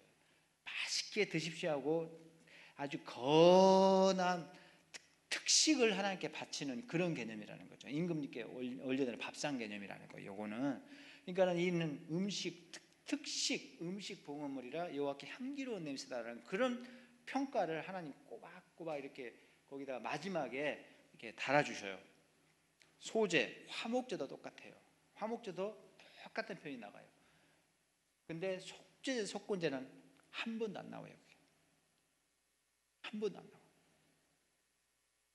뭐 향기롭단 말이 딱 한 번 나와, 속죄제. 근데 이는 화제라 여호와께 이렇게 된 게 아니라 이거는 향기로운 냄새로 올라가니 이런 식으로 표현이 뭉개져서 한 번 나와. 딱 한 번. 그러니까 어떤 학자들은 이게 후대에 이게 조금 이상해서 누군가가 마지못해 거기다가 집어넣은 말씀이다. 이렇게까지 주장한 사람이 있어요. 근데 우리는 하나님 말씀, 계시의 말씀이니까 그렇게 안 받아들이죠. 근데 성경을 인간의 문학 작품으로 이것저것 자료를 동원해서 짜집겠다는 사람들 중에 어떤 학자는 요게 조금 이상해서 그래도 제물인데 뭔가 그래도 향기 작용을 해야지라고 하면서 그걸 살짝 묻혀놨다고, 그 구절은 속죄제에 안 맞는 거다라고 주장하는 사람이 심지어 그 평가가 억지로 들어갔다. 이런 걸 볼 때 속죄제, 속건제 요 부분에서 한 번도 그 제대로 된 표현이 안 나와요. 향기로운 제물이란 말 딱 한 번 뭉개져서 나오고, 이걸 볼 때 이것은 앞에 말씀드린 감사의 제물로 올라갔던 자원의 제물하고는 완전히 성격이 다르다 이거지. 제대로 된 향기로운 제물이 아니에요. 그러니까 특식으로 하나님 기분 좋게 하려고 올려드린 그런 제물은 아니고, 잘못해가지고 용서를 빌려고 보석금 내듯이 이렇게 내고, 무슨 말 알겠어요? 보석금이 기분 좋게 받는 돈인가요, 여러분? 그거 아니죠? 그런 개념으로 보시면 돼요. 로또하고는 좀 다르죠. 그리고 세뱃돈 이렇게 이게 주는 때 그 꽁돈 생기는 거, 뭐 그런 거하고 좀 다르잖아요. 안 내면 안 되는 돈이에요. 받는 입장에서는 막 기분 좋게 받지는 않아요. 이놈의 새끼 말이야, 그래 너 잘해, 뭐 그런 식이지. 그렇죠. 그러니까 속죄제, 속건제물은 하나님을 막 기쁘게 하고 막 그러기 위해서 바치는 제물이 아니기 때문에, 이게 그런 점에서 볼 때도 요 다른 제사하고는 좀 달랐습니다. 왜? 결국 이게 상태가 안 좋은 거예요. 결국 상태가 안 좋다가 암시가 돼 있어요. 그게. 그러니까 번제나 화목제하고는 이게 달라요. 상태가 막 기쁘게 받거나 그런 제물은 아니라는 그런 암시적 증거를 우리가 여기서 확인해 볼 수가 있습니다. 그런 것도 그렇고요. 고기 상태가 안 좋았다는 거예요, 제 이야기는. 고기 상태가. 그러면 이제 고기 상태가 안 좋은 것을 왜 먹었냐? 아까 이제 화목제 끄집어 왔잖아요. 하나님이 상태가 안 좋은데, 조금 상태가 안 좋은데 이 고기는 괜찮으니까 먹으라 한 것처럼, 속죄제나 속건제 먹을 수 있는 것은 이건 좀 더 턱턱 털고 먹으라고 했다는 거죠. 그래서 상태가 안 좋은 것을 무조건 버린 건 아니다는 거죠. 이제 그런 근거들 이제 끄집어 와요. 그 다음에 이제 결정타가 이겁니다. 하나 더 있네, 그건 빼고. 결정타는 이거예요. 예수님이 우리 죄를 위해서 십자가 지셨잖아요. 히브리서 13장 보면 나오죠. 그 십자가를 어디서 졌다겠죠? 영문 밖에서 졌다겠잖아. 무슨 말이냐면은 진영 밖에서 돌아가셨죠. 영문 밖에서, 이게 골고다 산상에서 이분이 피투성이가 돼가지고 채찍 두들겨 맞아가면서 거기 십자가에서 매달려 조롱당하고 치욕당하고 거기서 숨을 거두셨는데, 그 찢기시고 피 흘리시는 것을 뭐라고 이렇게 연결한지 아세요? 직접 한번 봐봐요. 히브리서 펴보세요. 그게 이제 결정적인 거예요, 저로서는. 그게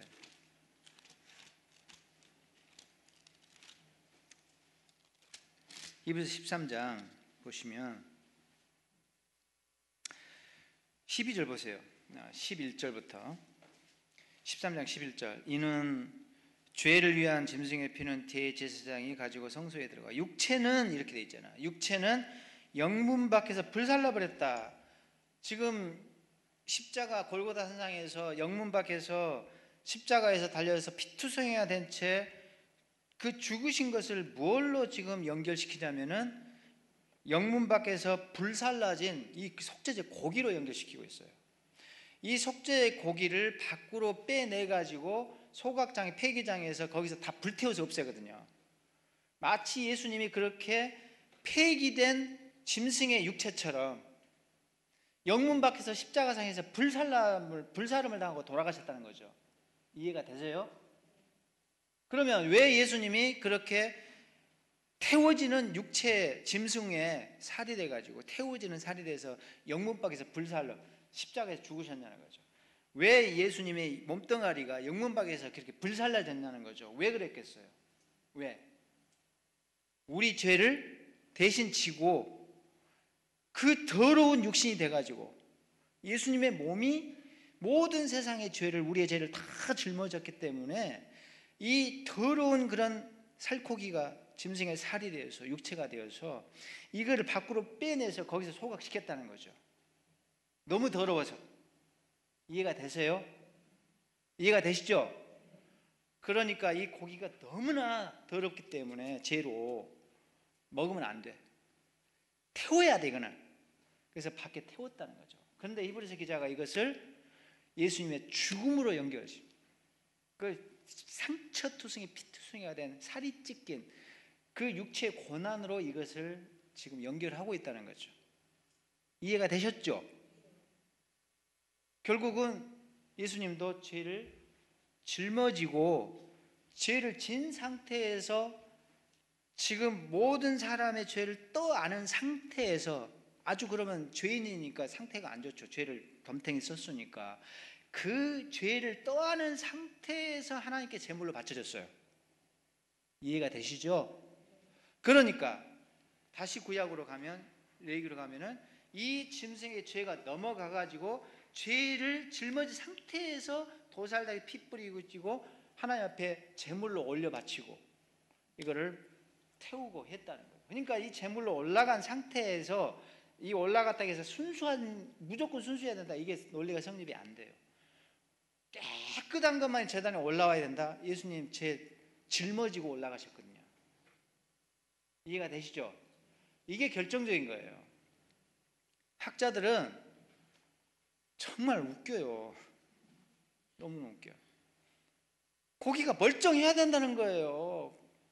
때가 묻으면 안 된다는 거예요. 그래야 제물에 자격이 있으니까 하나님 앞에 제물로 제단에 올라가 거룩하고 순수하고 오염되지 않은 거, 흠 없는 것만 올라가야 되니까 죄가 넘어올 수가 없다는, 결국은. 히브리서에 딱 끄집어서 말하면은 입 딱 다물어요. 예수님 우리 죄를 짊어지고 제물로 올라가셨는데, 하나님 앞에 피 뿌려졌는데 그걸 어떻게 설명하실래요? 뭐라 간지 아세요? 어떤 학자들은 구약을 해석하는데 왜 신약을 끌고 오냐고 그래요. 구약을 이야기하는데 왜 신약을 끌고 와서 이러쿵저러쿵 하냐고.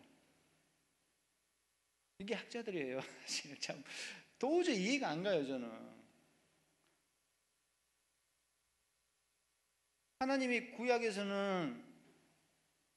구약에서 이렇게 속죄하는 방법하고 신약에서 속죄하는 방법이 이랬다 저랬다 달라질 수가 있어요?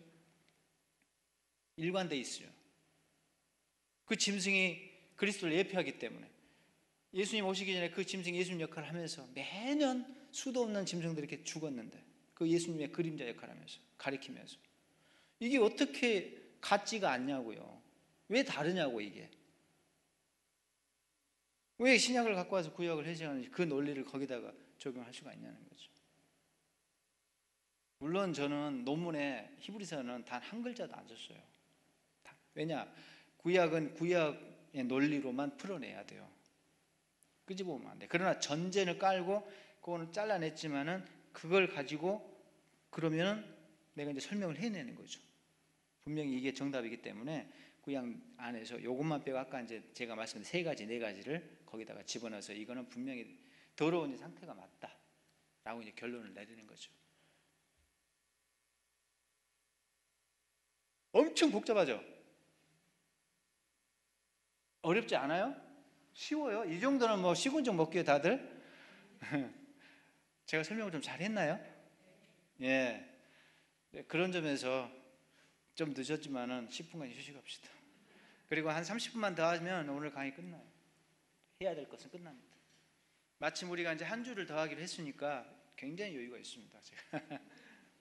그래서 조금 더 오늘 길게 평상시에는 설명 안 한 것까지 제가 자세히 설명해봤어요. 자, 10분간 휴식합시다. 그 히브리서 13장 11절만 저희들 읽었잖아요. 12절도 마저 이제 봐야 돼요. 그 육체를 영문 밖에서 불살랐다는 것이 결국 거기서 고난받았다는 것으로 연결됩니다. 12절 보면 그러므로 예수도 자기 피로써 백성을 거룩하게 하려고 성문 밖에서, 영문 밖에서 고난을 받으셨습니다. 이 예수님의 고난이 육체의 불사름이라는 거죠. 그러니까 속죄제 짐승의 이 고기를 밖에 소각장에다 불태우는 것이 아무 의미가 없었던 것이 아니라는 거죠. 그 죄 때문에 이놈을 끄집어내 갖고 거기다 태워서 죄를 처리했다. 이런 이제 보시면 돼요. 그리고 거룩한 속죄제 짐승도 거룩한 짐승이죠. 흠없는 짐승이고, 예수님도 거룩하신 흠없는 분이잖아요. 거룩한 흠없는 양으로서 죄를 뒤집어 쓰고 제물로 바쳐졌어요. 그러니까 마찬가지예요. 이것도 기본 자격은 흠없는 거룩한 짐승이어야 됩니다. 그러니까 학자들은 이게 손상되면 절대 아니니까 죄가 넘어오면 안 된다고 주장을 한다니까요. 그리고 그 상태로 올라갔다 말을 해요. 근데 우리 예수님이 거룩한 흠없는 분으로서 죄를 짊어지고 제물로 바쳐졌거든요. 이 짐승과 똑같은 죽음을 당한 거예요. 그러니까 이것만 보더라도 우리가 알고 있는 상식인데, 어릴 때부터 배웠던 건데 학자들은 그래요. 이상한 소리를 하는 거예요. 지금까지 제가 이거 가지고 싸우잖아요. 지금 궤변인 거예요, 제가 볼 때는. 그리고 우리 전통 속죄론이 안 맞는 거예요, 결국. 근데 그렇게 주장할 만하죠. 제가 설명 이렇게 쭉 왜 그런지를 설명하니까 그 학자들이 그렇게 주장할 만한 근거들이 있잖아요. 근거들이. 예, 재물인데 어떻게 이게 더러워지냐, 이런 논리. 그건 제사장이 먹지 않느냐, 이런 논리를 볼 때 이게 지금 제가 묻으면 안 될 것 같다는 느낌이 오는데, 예수님은 거룩한 흠없는 분으로서 죄를 묻히시고 잔뜩 묻히시고 제물로 돌아가셨거든. 그거 한 방이면 끝나는 거죠. 논쟁이 끝나요. 근데 그거를 말하면은 말씀드린 대로 그걸 끄집어내니까 그건 신약이고 이렇게 나온다는 거죠. 신약과 구약이 왜 이랬다 저랬다 달라집니까? 등등 여러 가지 이제 저는 이제 제 논리가 맞다고 보는 거죠. 이게 제 박사학위 논문이에요. 박사학위 논문이에요. 네. 자, 지난주에 우리가 속죄제와 속죄일의 목적은 말씀을 이제 드렸어. 이거는 이제 말씀드렸어. 죄 문제도 해결하고 부정의 문제도 평상시에 이렇게 이제 속죄제가 해결을 해요. 이 속죄제가 이 문제를 해결하는 거예요. 평일에는 요거를 속죄제로 그날 그때 해결을 하는데, 모르고 넘어간 거는 그대로 묵혀 있기 때문에, 그 상태로 남아 있기 때문에, 그 누적이 되고 있기 때문에 속죄일에 그걸 대충 써서 한 방에 다 끝내야 된다. 구석구석 청소를 하면 있습니다. 자, 그래서 이렇게 이제 우리 결론을 낼 수가 있죠. 평일에 속죄제를 해결되지 못한 누적된 죄들은 속죄일에 총괄적으로 해결한다. 이렇게 우리가 결론을 내릴 수가 있어요. 자, 근데 여기서 이제 남은 한 가지가 있어요. 중대한 질문이에요. 중대한 질문. 그렇다면 왜 사람의 죄와 부정결이 성소를 더럽히냐는 거지. 증거는 봤어요. 우리가 근거 우절 성경에서 우리가 몇 개 드셔봤어요. 분명히 죄가 성소를 더럽힌다는 그런 성경 구절이 확인되었습니다. 살펴보셨죠? 지난주에 봤잖아요, 우리. 예. 나쁜 짓 하면 여기가 성소가 마당도 더럽혀지고 본당도 막 더럽혀지고 심지어 지성소까지 더럽혀지는 거 우리가 다 봤어요. 증거가 있다니까요. 아, 성소가 더럽혀지구나, 사람이 나쁜 짓 하면. 그럼 왜 그러냐는 거죠. 왜 그럴까? 무슨 이유로? 조금 신기하지 않아요? 왜 저쪽에서 거리랑 상관없어요. 가까이 있거나 멀리 있거나. 어쨌든 하나님의 백성이 나쁜 짓하고 죄 지으면은 거리를 떠나서 죄의 기운이 푹 하고 그냥 성소 여기저기 죄의 때가 막 이렇게 못 여는 거죠. 왜? 지금 무슨 그 작용이 발생하는지, 여기서 어떻게 된 것인지 우리가 그럼 궁금해할 수가 있습니다. 저도 이게 궁금했고, 근데 학자들 글들 책들을 아무리 뒤져봐도 이 답을 안 줘요. 관심 자체가 없더라고. 지난주 우리가 살펴보고 아까 우리가 잠깐 살펴봤던 죄가 성소를 건든다, 이거는 기정사실로 다 이야기를 해, 많은 학자들이. 근데 왜 건들지? 이걸 질문하는 학자들은 없어요. 질문이 없으니까 답이 없어. 그래서 저는 이제 왜 그러지 하고 궁금했어요. 이게 사실인데, 이게 분명히 성경에 나와 있으니까 이게 사실인데 도대체 무슨 이유로 저쪽에서 공간에 간격이 있는데, 막 직접 접촉한 것도 아니고 공간에 많은 간격, 길고 짧은 다양한 간격들이 있는데 그 간격을 초월해서 어떻게 해서 죄의 도끼가 여기까지 침투해가지고 여기를 묻히냐는 거지.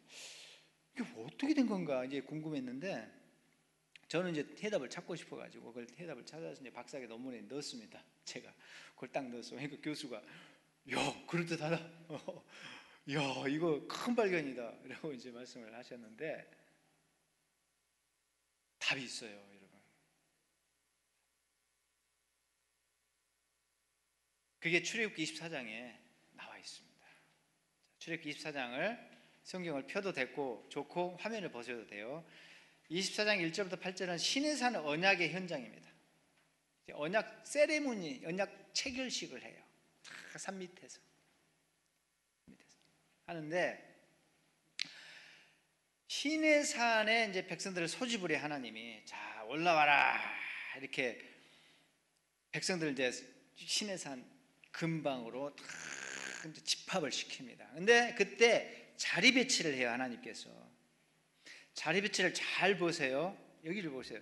아론, 나답과 아비후, 아론과 두 아들이죠. 나머지 두 아들 더 있어요. 지금 여기 네 사람이 온 거예요. 지금 첫째하고 둘째 아들만 대표로 나왔어. 항상 성경은 대표적인 인물만 딱 거기 교명하고 생략을 하는 경우가 많아요. 근데 아론과 네 아들이 다 거기 있는 거예요, 지금. 나답과 아비후가 나중에 어떻게 되죠? 그 이제 내기 넘어가면 죽잖아요. 그러니까 첫째하고 장남과 차남이 제일 중요한데, 일단 여기서는 대표성을 갖고 지금 이름이 이 둘만 나옵니다. 그러면 제사장이 몇 명이죠? 아론, 나답, 아비후, 나머지 플러스 2, 그러니까 5명이죠. 자, 이 사람들은 아직 제사장은 아닙니다. 출애굽기 24장의 상황에서는 제사장 내정자의 자격으로 백성을 대표하고 있습니다.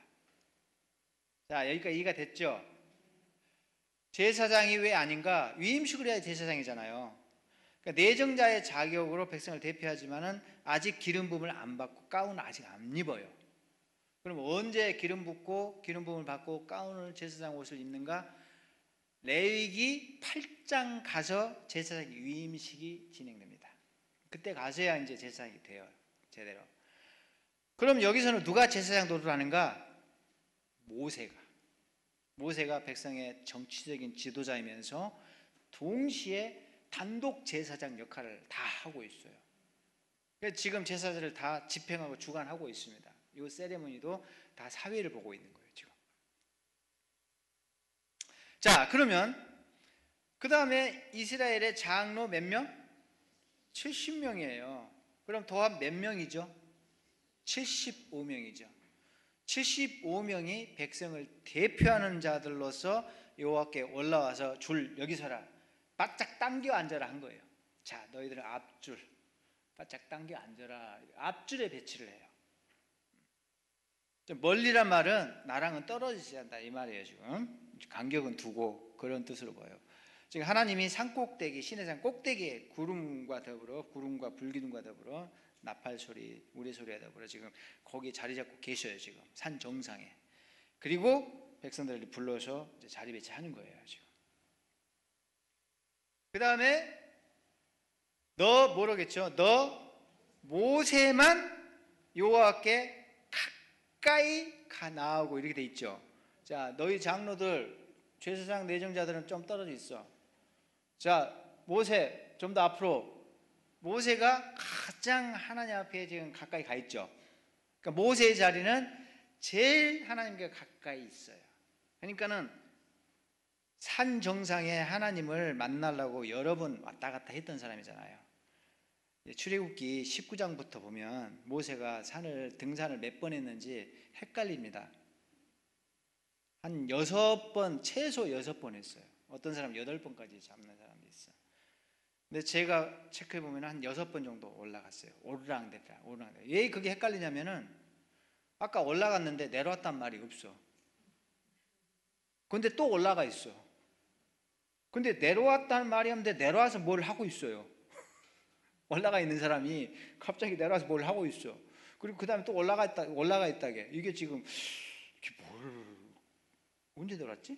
이제 헷갈리는 부분이 없지 않아 있는데요. 상황을 체크해 보면은 한 6번 오르락내리락 합니다. 최소. 그러니까 이게 뭐냐?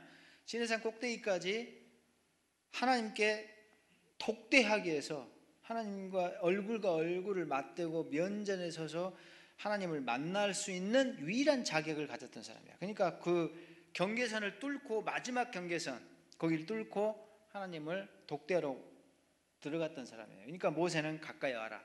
이게 할 만하죠. 그 다음에 그들은 가까이 오지 마라 하잖아요. 그들은 안 돼, 안 돼. 조금 떨어져 있어. 그리고 백성은 너와 함께 올라오지 마라. 이렇게 돼 있어요. 이게 백성 자리는 어딜까요? 백성 자리는 저 끝이에요. 장로는 안 되고 백성도 안 돼. 그러니까 줄이 지금 3중으로 배치되어 있습니다. 결국 모세 자리가 제일 가까이, 하나님께 제일 가까이 독대하는 자리. 그 다음 백성의 75명의 대표들 자리. 그 다음에 저 멀리 또 금이 그어져 있어. 일반 백성들 자리. 이게 3중 배치를 했다 이거죠. 자, 3중 배치. 모세 혼자 왔다 갔다 하나님을 대면하러 왔다 갔다 들락날락하고, 그 다음에 그 다음 자리는 더 거룩해 해서 백성이 거기 올라오면 안 되는 자리. 그 다음에 일반 백성들이 머무는 자리. 요게 지금 뭘 연상시킵니까? 뭐라고요? 성막이잖아요. 이해가 되죠? 딱 성막인 거예요 지금. 근데 누가 지금 단독 제사장이라고요 현재? 모세가 단독 제사장이니까 자동적으로 대제사장인 거예요 지금. 그러니까 결국은 지성소에 모세 혼자, 아직 아론만 들어와라라고 했죠. 아론만, 하나님이 한 사람만 입장 가능해요. 대자 버튼 제사장만. 지성소에 거기가. 근데 이 시내산의 지성소는 어딘가요? 산꼭대기 근방이에요. 거기 분명히 보이지 않는 경계선이 쳐져 있어. 여기는 출입 금지. 근데 누구만 올라가요? 모세만 올라가. 자, 지성소에 휘장이 가려져 있죠. 누구만 들어가요? 1년에 한 번이지만, 하루만 들어가지만 대제사장만 들어가잖아. 그 다음에 본당 안에 향단이 놓여있고 떡상이 놓여진 거기는 누구만 들어가요? 제사장들만 들어가. 평민을 못 들어가요. 자, 지금 두 번째 자리에 앞줄 배치했던 그 백성의 대표 자리는 일반 백성들하고 달라요. 딱 이렇게 3중 배치되어 있어요. 그리고 마당은 백성들, 평민들의 활동 공간, 제사를 거기서 이제 마당에서 드리잖아요. 백성들은 저만큼 떨어져 있어요. 정확하게 이렇게 3중 구조를 볼 때, 3중 배치를 볼 때, 시내산은 결국 뭐라고 할 수 있습니까? 시내산은 뭐죠? 성전이에요. 성전, 하나님의 성전이에요. 성막도 이제 넓은 의미에서 성전이거든요. 템플. 결국 시내산 성전인 거예요, 지금 여기가. 시내산 성전에 집합시켜서 언약식을 하는 거예요, 지금. 삼중 배치를 딱 자리를 하나님이 지시를 해가지고 이 상태에서 언약식을 진행을 합니다.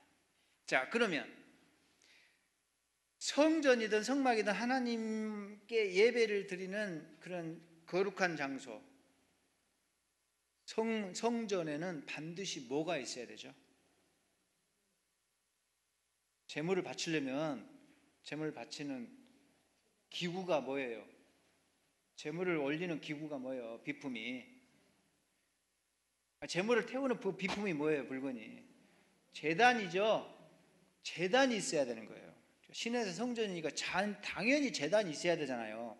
근데 지금 제단 안 만들었거든. 그래서 하나님이 자, 삼중 배치를 하고 난 다음에 제단을 이제 만들어라 라고 해요. 보세요. 제단을 쌓고 이렇게 있죠. 제단을 쌓. 그러니까 지금 시내산이 성전이니까 제단이 반드시 있어야 하니까 지금 임시 제단을 쌓은 거죠. 자, 그 전에 이제 여기 보시면은 제일 먼저 하는 일이 뭐냐면은 모세가 말씀을 쫙 이제 낭독을 해요. 쫙. 모세는 천재거든요. 천재 플러스 성령의 은사까지 입었어. 나도 좀 그래봤으면 좋겠어. 천재인데다가 분명히 특별한 사람인데다가 거기에 성령의 지혜의 영까지, 지식의 영까지 덧입혀진 바 되었으니 얼마나 대단한 사람이에요. 나도 좀 그래봤으면 좋겠다니까요. 별로 안 부러워요 여러분들은 모세? 나도 한번 딱 들으면 입력이 바로 됐으면 좋겠어. 여러분도 제가 한번 이렇게 설명하면 다음 주에 잘잘잘 똑같이 반복할 수 있는 그런 사람이면, 그런 능력자가 되면 내가 좀 곤란하겠구나. 자, 그러니까 모세는 그 하나님이 이제 택정한 준비한 사람이기 때문에 또 이렇게 특별한 은사를 받았기 때문에 시내산 올라가서 받은 말씀을 통째로 암기하고 통째로 녹음 녹화까지 시청각으로 다 하나님 또 보여주셨거든요. 성막이 이렇게 생겼다 스크린 띄워가지고 쫙 보여줬어요. 성막을 말로만 주절주절 이렇게 설명해 준 게 아니라 조목조목 이렇게 영상을 띄워가지고 다 보여줬어요. 그것까지 다 지금 동영상 파일까지 받아가지고 넣은 거예요, 이 사람은. 그러니까는 잘 나와요. 그래서 모세가 그 말씀을 쫙 풀어내는 거라. 다 모였습니까? 내가 시내산에 받은 말씀이 이겁니다 하고 쫙 이제 선포를 했어요. 좀 길죠. 이 말씀이 어떤 말씀이냐면은 시내산에서 이제 올라와서 내려와서 이 받았다는 말씀이 19장 넘어가면 바로 나와요. 20장부터 나와. 모세가 올라가 어떤 말씀 받아왔습니까? 20장이 뭐죠? 십계명이잖아요. 근데 십계명만 주어진 게 아니에요. 십계명은 22절까지 끝나요. 18절까지 끝나. 그 다음에 22절부터 십계명 플러스 이하 여러 가지 제반 율법을 또 줘요. 쫙 줘요. 제단법, 뭐 노예법, 무슨 뭐 상거래법, 도둑질하지 말라 뭐 등등 생활 윤리와에 관련된 제반 율법을 줍니다. 이게 20장을 넘어가서 21장, 22장, 23장까지 돼요. 그 모든 그게 십계명 플러스 제반 율법입니다. 그거를 쫙 다 지금 시내산에 받아왔으니까 그거를 좀 길 말씀이죠. 쫙 이제 선포를 했어요. 그 모든 율례를 백성들에게 전하니까는 백성들이 뭐라고 응답을 하죠? 우리가 준행하겠나이다. 이 말씀대로 살겠습니다라고 아멘해요. 자, 그래서 첫날 집회는 말씀 집회로 끝났어요. 첫날 집회는. 그래서 그날 모세가 집으로 돌아가서 숙소로 돌아가가지고 뭐라고 했죠? 이 모든 말씀을 어떻게 했다? 기록을 했다 그랬어요. 왜 기록을 했을까요? 하나님 말씀은 기록을 해놔야 돼. 마음판에도 기록하고 돌판에도 새기고 또 양피지에다도 이렇게 기록하고 이거는 양피지가 분명해요. 양피지 다 기록했어. 왜? 자기 죽으면 말씀 전수가 안 되잖아요. 하나님이시니까 또 다른 사람 불러다가 야 내가 모세에게 이렇게 말했거든 할 수도 있지만 뭐 전능한 하나님과 그렇게 할 수도 있지만은 어쨌든 모세가 이렇게 말씀을 담고 있는 다 이제 독점하고 있는 모세가 죽으면은 말씀이 전수가 안 되니까 모세가 그 말씀을 그대로 기록을 합니다. 그래서 말씀은 꼭 기록을 해야 돼요. 그래서 이 말씀이 기록되어서 오늘날까지 우리한테 와 있잖아요. 아멘. 그래서 모세가 이 말씀을 십계명부터 해서 다 기록해요. 십계명은 돌판에 일단은 기록을 하지만 제가 생각할 때 그 십계명 꼭 거기다 기록을 했다고 봐. 기록하고 다시 백성을 또 소집시켰어. 즉 여기 소집은 생략돼 있어요. 근데 지금 다 집합 다시 시켰어요. 자, 첫날은 말씀 집회였고 두 번째는 이제 제대로 언약식 하는 거죠. 제일 먼저 했던 작업이 제단을 쌓아라. 성전이니까. 그래서 이스라엘의 12지파대로 제단을 쌓고 기둥 몇 개 세웠어요? 12기둥을 세워요. 각 지파당 기둥 하나씩. 이게 지금 근사한 예식장처럼 꾸미는 거예요. 신랑 신부 딴딴딴 할 때 최선을 다해서 꾸미잖아요. 우리가 예쁘게 장식하고. 그러니까 언약식이라는 것은 결혼 예식이에요. 하나님과 백성이 이제 결혼식 한다고 연상하시면 돼. 근데 밋밋하게 하면 안 되잖아. 썰렁하게. 그래서 멋있는 기둥 세우는데 사실 이 기둥들은 장식용 기둥이라 하지만 목적은 기념석이에요. 그 다음에 두 번째는 증거석이에요. 기념석이면서 증거석이라고 보시면 돼요. 기념석이라 하면은 하나님과 백성이 언약을 맺은 것을 기념하기 위해서 세우는 거예요. 우리가 여기서 하나님과 언약식을 했어. 그걸 기념하기 위한 거고, 기념이라는 것은 동시에 기억하기 위한 거예요. 그래서 증거석이에요. 이게 지금 우리가 여기서 결혼식을 하나님과 언약을 맺은 증거야, 증거. 동시에 그것이 증거석이 돼요. 그러니까 딴소리 하지 말라는 거지. 여기 지금 증거야. 하나님과 우리 사이가 약속 손가락 걸었다는 증거야 지금. 그러니까 이게 기념석이면서 기억을 하게끔 하는 기념석이면서 또 증거석으로서 백성들이 딴소리를 못해. 하나님은 딴소리 안 하셔요. 자기들이 딴소리 하지 못하는 거예요. 자, 그런 목적으로 12기둥을 세워요. 그 다음에 제사를 이제 해야 될 거 아니에요. 근데 이제 소를 준비했다고 그랬죠. 소. 자, 여기서 제사장들이 없잖아요. 그러니까 임시 제사장들이 선발되네요. 모세는 단독 제사장이니까 혼자 일을 다 못하잖아요. 제사장 내정자만 있지 아직 가운을 입은 제사장이 없으니까 하나님께서 아마 시켜서 신실한 청년들을 뽑았어요. 아주 믿음 좋은 청년을 뽑았을 거예요. 청년들을 뽑아서 임시 제사장 역할을 하게끔 합니다. 청년이 이렇게 중요해. 목사님도 중요한데 제사장도 중요한데 청년들이요 미래 제사장처럼 교회에서 지금 일을 하는 거예요. 지금 여기 청년들 청년급 우리 저기 신자들이 좀 계신가? 청년급 제일 파릇파릇한 분이 누구신가? 아까 기타 친 우리 형제가 제일 젊은 축에 속하는 것 같고 어쨌든 청년이 이렇게 중요합니다. 자, 청년들을 선발해가지고 이들이 제사를 지내게끔 하는데 서로 번제와 화목제를 드리겠다. 우리말 성경은 아쉽게도 서로 소 한 마리를 반토막 낸 것처럼 나오네. 소 한 마리로 반토막 내가지고 번제 바치고 화목제 바치는 법은 없죠. 그게 안 되죠. 그러니까는 소 한 마리가 아니에요 지금. 그러니까는 영어 성경 보더라도 영어 성경 딱 보면요 소들 이렇게 나왔습니다. 영어 성경. 그러니까 영어 성경을 가끔 한번 보셔야 돼. 거기 보면은 더 정확하거든. 소들 불스 혹은 카우스 이렇게 돼 있어요. 둘 중에 하나 뭐 불스는 보통 암소를 가리켜요 일반적으로. 카우는 이제 숫소 가리키고. 근데 둘 다 섞어서 씁니다 그냥. 불스, 카우스 이렇게. 소들. 근데 몇 마리인지는 안 나왔어요. 히브리어도 이게 지금 몇 마리인지는 복수로만 돼 있지 히브리어 자체가 파림 해가지고 복수로 돼 있어. 소들이란 뜻이야 그냥. 그러니까 몇 마리인지는 안 나왔네요. 자, 그런데 유추해 볼 수가 있어요. 그럴듯하게. 그럴듯한 아무렇게나 유추하면 안 되고 나름대로 근거와 타당성이 있어야 됩니다. 답은 가까이 있잖아요 항상. 몇 마리일까요? 답은 가까이 있다니까. 몇 마리? 아니 자신 있게 대답해봐. 몇 마리요? 5마리? 5마리가 어디서 있어? 어디서 근거가 뭐예요? 뭔가 근거가 있어야 된다니까는. 그럴듯한 근거. 5마리? 5마리 그러면 3마리는 번제고 2마리는 화목제인가? 몇 마리일까요? 답은 가까이 있어요. 아니 자신 있게 말해. 손 들고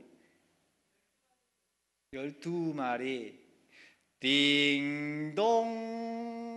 띵동. 땡은 아니야. 그렇죠. 딩동댕 24마리지. 자, 기둥이 12개니까 12마리일 수 있어요. 근데 문제는 제사가 두 종류잖아요. 번제, 화목제 따로따로야. 그러니까 지파별로 번제 한 마리씩 각출했어요. 100%야 이거. 쪼잔하게 지파가 12지파가 한 지파가 인구가 몇인데 쪼잔하게 좀 아낍시다. 그 6지파는 번제 담당하시오. 나머지 6지파는 우리 화목제 할 테니까 12마리로 합시다.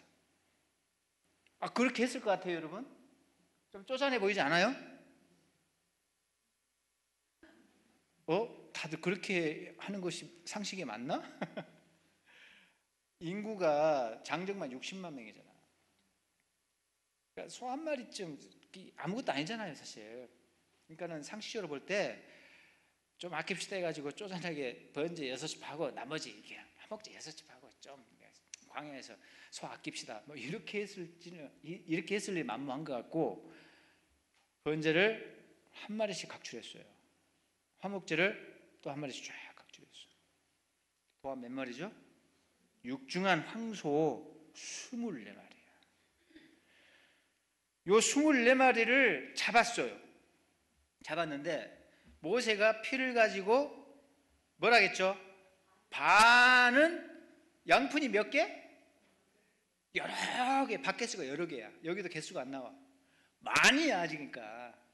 정확한 개수가 안 나오지만 지금 24마리를 피를 받으려면 밭개수가 엄청 필요합니다. 여러 양푼 나누어 담았어요. 이렇게. 자, 반을 이렇게 다 담아놓고 반은 어떻게 했어요? 제단에 뿌렸다. 일단 어디에 뿌려요? 어디에 일단 뿌렸다고요? 제단에 뿌렸어. 자, 제단에 12마리 분량의 피를 뿌린 거라. 결국 12마리. 영상 찍을 때 내가 움직이지 말아야 되더라고. 이렇게 제가 영상을 보니까. 지금은 움직여야 돼요. 어쩔 수 없이. 12마리 분량을 한 12바퀴에서 된다고 봐야 돼. 한 마리야. 한 바퀴에서 나와요. 그게. 그냥 이게 들이부은 거라. 이 제단 벽에다가 12마리 분량 들이부었어. 자, 제단에 황소 12마리 분량의 피를 쏟아버리면 이 제단 벽에다 뿌려버리면 제단이 어떻게 될까? 피범벅이 되지요. 피범벅. 흥건한 얘기냐. 그냥 첨벙첨벙 될 거예요. 첨벙첨벙. 그 정도의 양의 피가 뿌려졌다고 보시면 돼요. 제가. 자, 이해가 됐죠? 그러니까 제단이 피범벅이 됐어요. 피냄새가 진동을 하고 틀림없이 12마리의 분량의 피면 어마어마하죠. 반 남았네요. 반 뿌릴 것 같은데 일단은 멈추고 뭘 한다고요? 언약서를 가져다가 백성들에게 낭독을 했다. 자, 전날 말씀 집회 때 어떻게 했어요? 언약서 없이 머리 담은 원고 없이 가서 쫙 말씀을 다 선포했잖아요. 그죠? 지금은 어떻게 해요? 말씀을 기록했다겠죠. 끙끙대면서 밤새 이게 지금 기록하는데 시간이 많이 걸려. 이렇게 분량이 많아서 상당히 걸렸을 거야. 끙끙대면서 전날 다 했어. 모세가 이 말씀을 기록했죠. 이 언약서는 뭘까요? 그럼 이 언약서란 게 뭘까? 조금 풀어서 하면 언약의 말씀책이에요. 언약의 말씀책. 이게 뭘까요? 시키면 뭐라겠어요. 지금 기록을 했잖아요. 기록했으면 기록하면 그 뭐가 돼요? 그게 뭐가 돼? 이렇게 막 옛날에는, 지금은 그냥 인쇄소에서 찍찍 찍어내지만은 더럭 찍어내지만은 그런 게 없을 때는 책을 어떻게 만들었어? 책을 사람이 일일이 펜으로 썼어요. 이렇게 베꼈어. 아니면 자기가 생각을 쓰고, 그러면 이게 딱 묶으면 책이 돼. 그러니까 기록했으니까 양피제기니까 이게 지금 뭐가 돼요? 이게 책이죠. 이 언약서가 그러니까 결국 이거예요. 지금 자, 이해가 되셨죠? 이 기록한 언약의 책을 이제는 옛날에는 원고 없이 쫙 했다가 지금 충분히 원고 없이도 하는데 폼을 내야 되잖아. 탁 그게 뭔가 폼이 나잖아요. 쫙 경전을 들고 와서 조금 전날하고 좀 다르지, 분위기가. 그죠? 그래 딱 권위 있게 이제 보이는 거죠. 이게 이제 쫙 낭송을 해요. 자기가 기록한 거예요, 지금. 그거를 다시 언약식한 다음 날 백성들한테 낭독을 해요. 전날 말씀 집회 다 아멘하고 우리 잘하겠습니다라고 대답을 했던 사람들이 또 뭐라 하죠? 그들이 말하되 전날처럼 여호와의 모든 말씀을 우리가 준행하겠나이다. 두 자로 줄이면 뭐예요? 지금 두 자로 줄이면 뭐예요? 순종이 우리나라 말이고 순종은 우리나라 말이고 외국어로 해봐요. 외국어로 히브리 말로 해봐. 쫙 낭독하고 믿습니까? 하면 뭐라고 대답하죠? 아멘. 그러니까 쉽게 말하면 백성들이 아멘 한 거지. 우리 식으로 하면 아멘 한 거예요. 우리가 지키겠습니다. 우리 식으로 하면 할렐루야 아멘 한 거죠. 그래서 아멘을 했어요. 백성들이 그렇게 하겠다고 다짐을 한 거지. 그러니까 백성들이 잘하겠다 딱 다짐을 하니까 모세가 그 피를 또 가지고, 이 피는 또 뭐죠? 아까 말씀드렸죠. 반밖에 안 뿌렸죠. 그러면 양푼이 또 반이 남았어. 여러 개가. 몇 마리 분량이에요 이게? 12마리 분량이에요. 그놈을 가지고 누구한테 뿌려야 버리잖아요? 백성들한테 뿌려야 돼요. 생각해봐. 자, 이제 백성들한테 뿌렸다니까. 아니 그 많은 엄청난 200만 명 되는 그 사람들한테 다 뿌렸어? 그거 언제 다 뿌려요? 그리고 그 많은 사람들에게 뿌릴 수 있는 분량은 아니죠. 제가 누구한테 뿌렸을까요? 결국 그쵸? 앞자리 배치, 앞자리 앞줄에 선 몇 명이요? 아까 그래서 내가 숫자 센 거예요. 75명 아론과 내 아들 플러스 70장로 75명이 앞줄에 배치되어 있거든. 그러니까는 딱 그걸 들여다가 그 사람들한테 가가지고 모세가 그 양푼 바켓을 그 사람들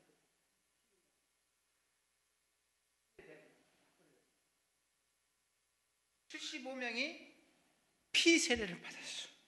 근데 이게 백성을 대표하기 때문에 그들이 피범벅이 됐을 때 백성들이 다 피 맞은 거예요. 자, 이해가 됐죠? 다 백성들이 피를 끼얹은 바 된 거예요. 동시에. 그때 백성들이 대표에게 피를 끼얹었지만, 그런데 한번 생각해 봐요. 75명, 한 70여 명 되는 사람들에게 12마리 소피, 황소피를 한 바퀴씩 들이부으면 그 사람들이 어떻게 될까? 피로 범벅이 돼. 피로 샤워를 하는 것처럼 머리부터 발끝까지 피가 축축축축축축 큰거하게 그냥 옷이 그냥 피로 다 적셔가지고요 뚝뚝뚝 피가 막 흘러요. 당연하죠. 안 그렇겠어요 여러분? 한 12마리의 피를 거기다 뿌려대면요 완전히 피범벅이 돼요. 사람이 피로 샤워를 하는 거지. 그러니까 결국은 제단도 피바다 피범벅이 되었고, 말씀의 중간에 선포돼서 아멘을 했고 다짐을 했고, 다짐하니까 그 다짐한 백성들에게서 마치 확인 도장을 찍듯이 그냥 피를 또 뿌려대 가지고 백성들도 피바다 피범벅이 됐고, 제단도 피범벅, 중간에 말씀 들어가고 백성도 피범벅이 됐어요. 양쪽에 피를 뿌려댔어요. 이때 저는 믿어요. 이때 백성과 성전이 연결이 됐어요. 피로 말미암아, 피를 매개로, 피로 서로 피라는 접착체를 통해서 둘이 이제는 엮여져서 결합이 됐어. 피로 말미암아 맺어진 불과 분리의 관계로 들어가요. 양쪽에 피를 뿌려대 가지고.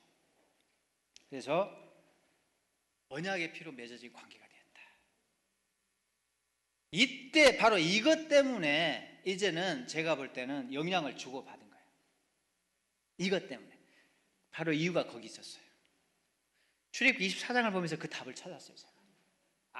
이러니까 피를 서로 뿌려댄 관계에서 불가분리의 관계, 붙어있는 관계이기 때문에 백성이 나쁜 짓 하면 성소가 곧바로 즉시 성소도 망가지는 거구나. 백성이 더럽혀지면 성소가 동시에 더럽혀진 이유가 붙어있기 때문에 그렇구나. 피로 연결되어 있어서 서로 직접적으로 영향을 주고 받을 수밖에 없구나 라는 것을 이제 깨달은 거예요. 그래서 언약의 피로 맺어진 관계가 되었기 때문에 서로 영향을 주고받는다. 사람이, 백성이 죄를 지면은 성소가 결국 영향을 받은 이유가, 거기에 때가 붙는 이유가 바로 이것 때문이다 라고 이제 결론을 내렸어요. 박사학이 아주 중요한 부분입니다.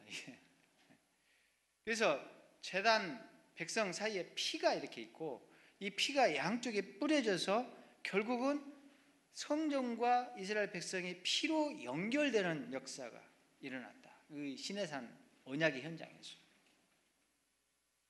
굉장히 중요한 포인트입니다. 그래서 이제부터는 서로 영향을 주고받을 수밖에 없어요. 어쩔 수 없이 피로 붙어 있으니까, 연결되어 있으니까 떨어지는 관계가 아니에요. 같이 마치 한 몸뚱이처럼 돼 있어요.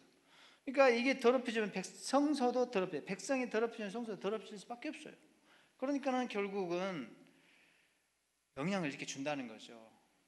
백성의 행동이, 삶이 성전에 영향을 줘요. 그래서 죄와 부정이 성전을 오염시켜요. 백성이 나쁜 짓 하면은 성소가 이렇게 영향을 받는다.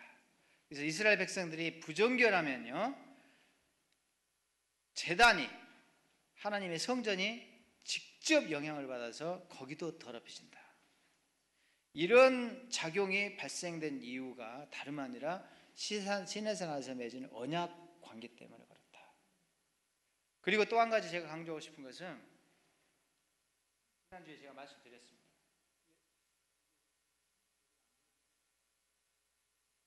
이것만 나가는 것 같아요.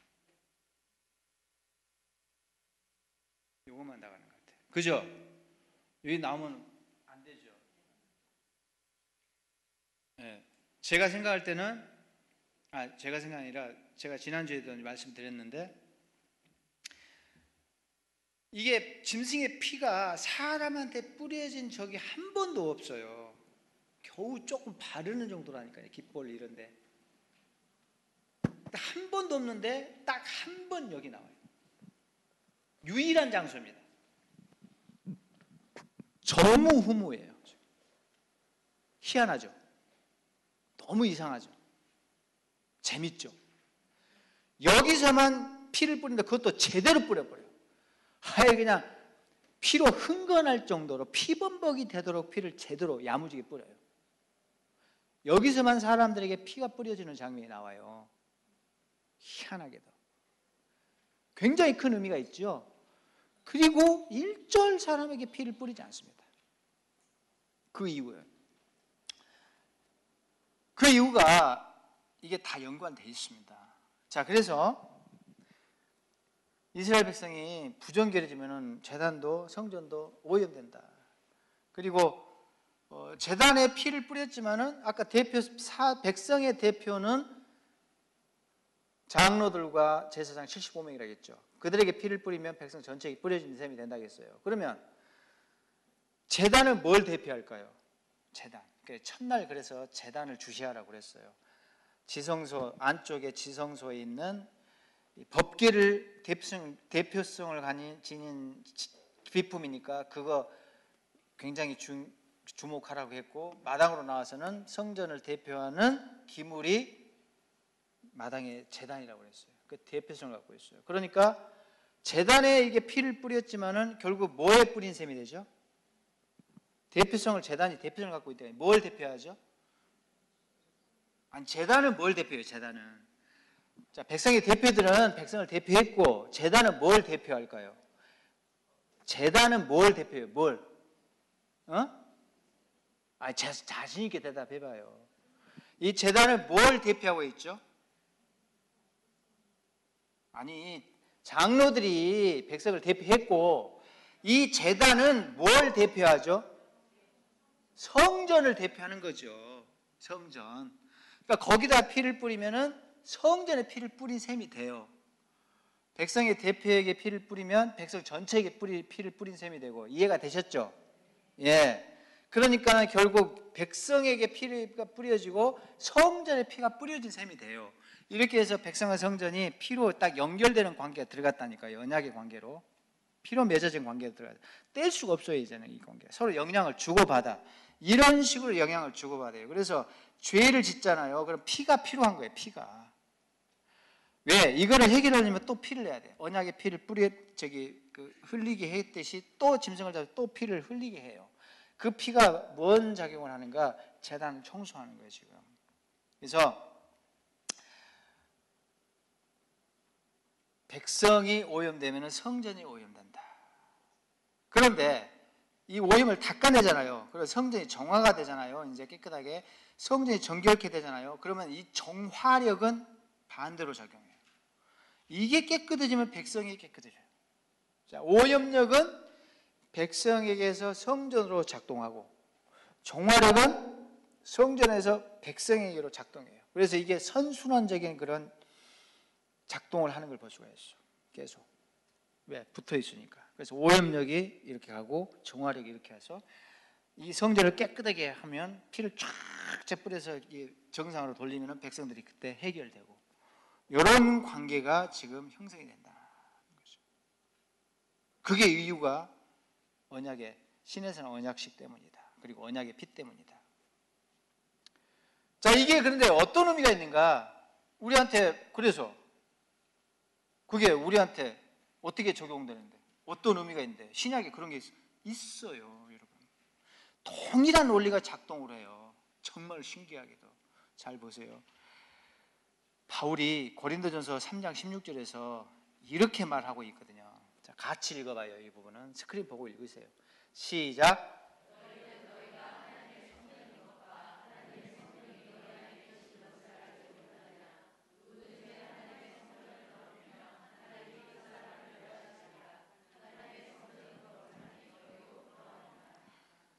이 성전 오염론, 성전이 오염된다는 이런 사실을 지금 우리가 알고 있는 것이 아니라 바울 당시에 바울도 알았고 당시 그리스도인들, 유대인들이 이걸 알고 있었다는 거예요.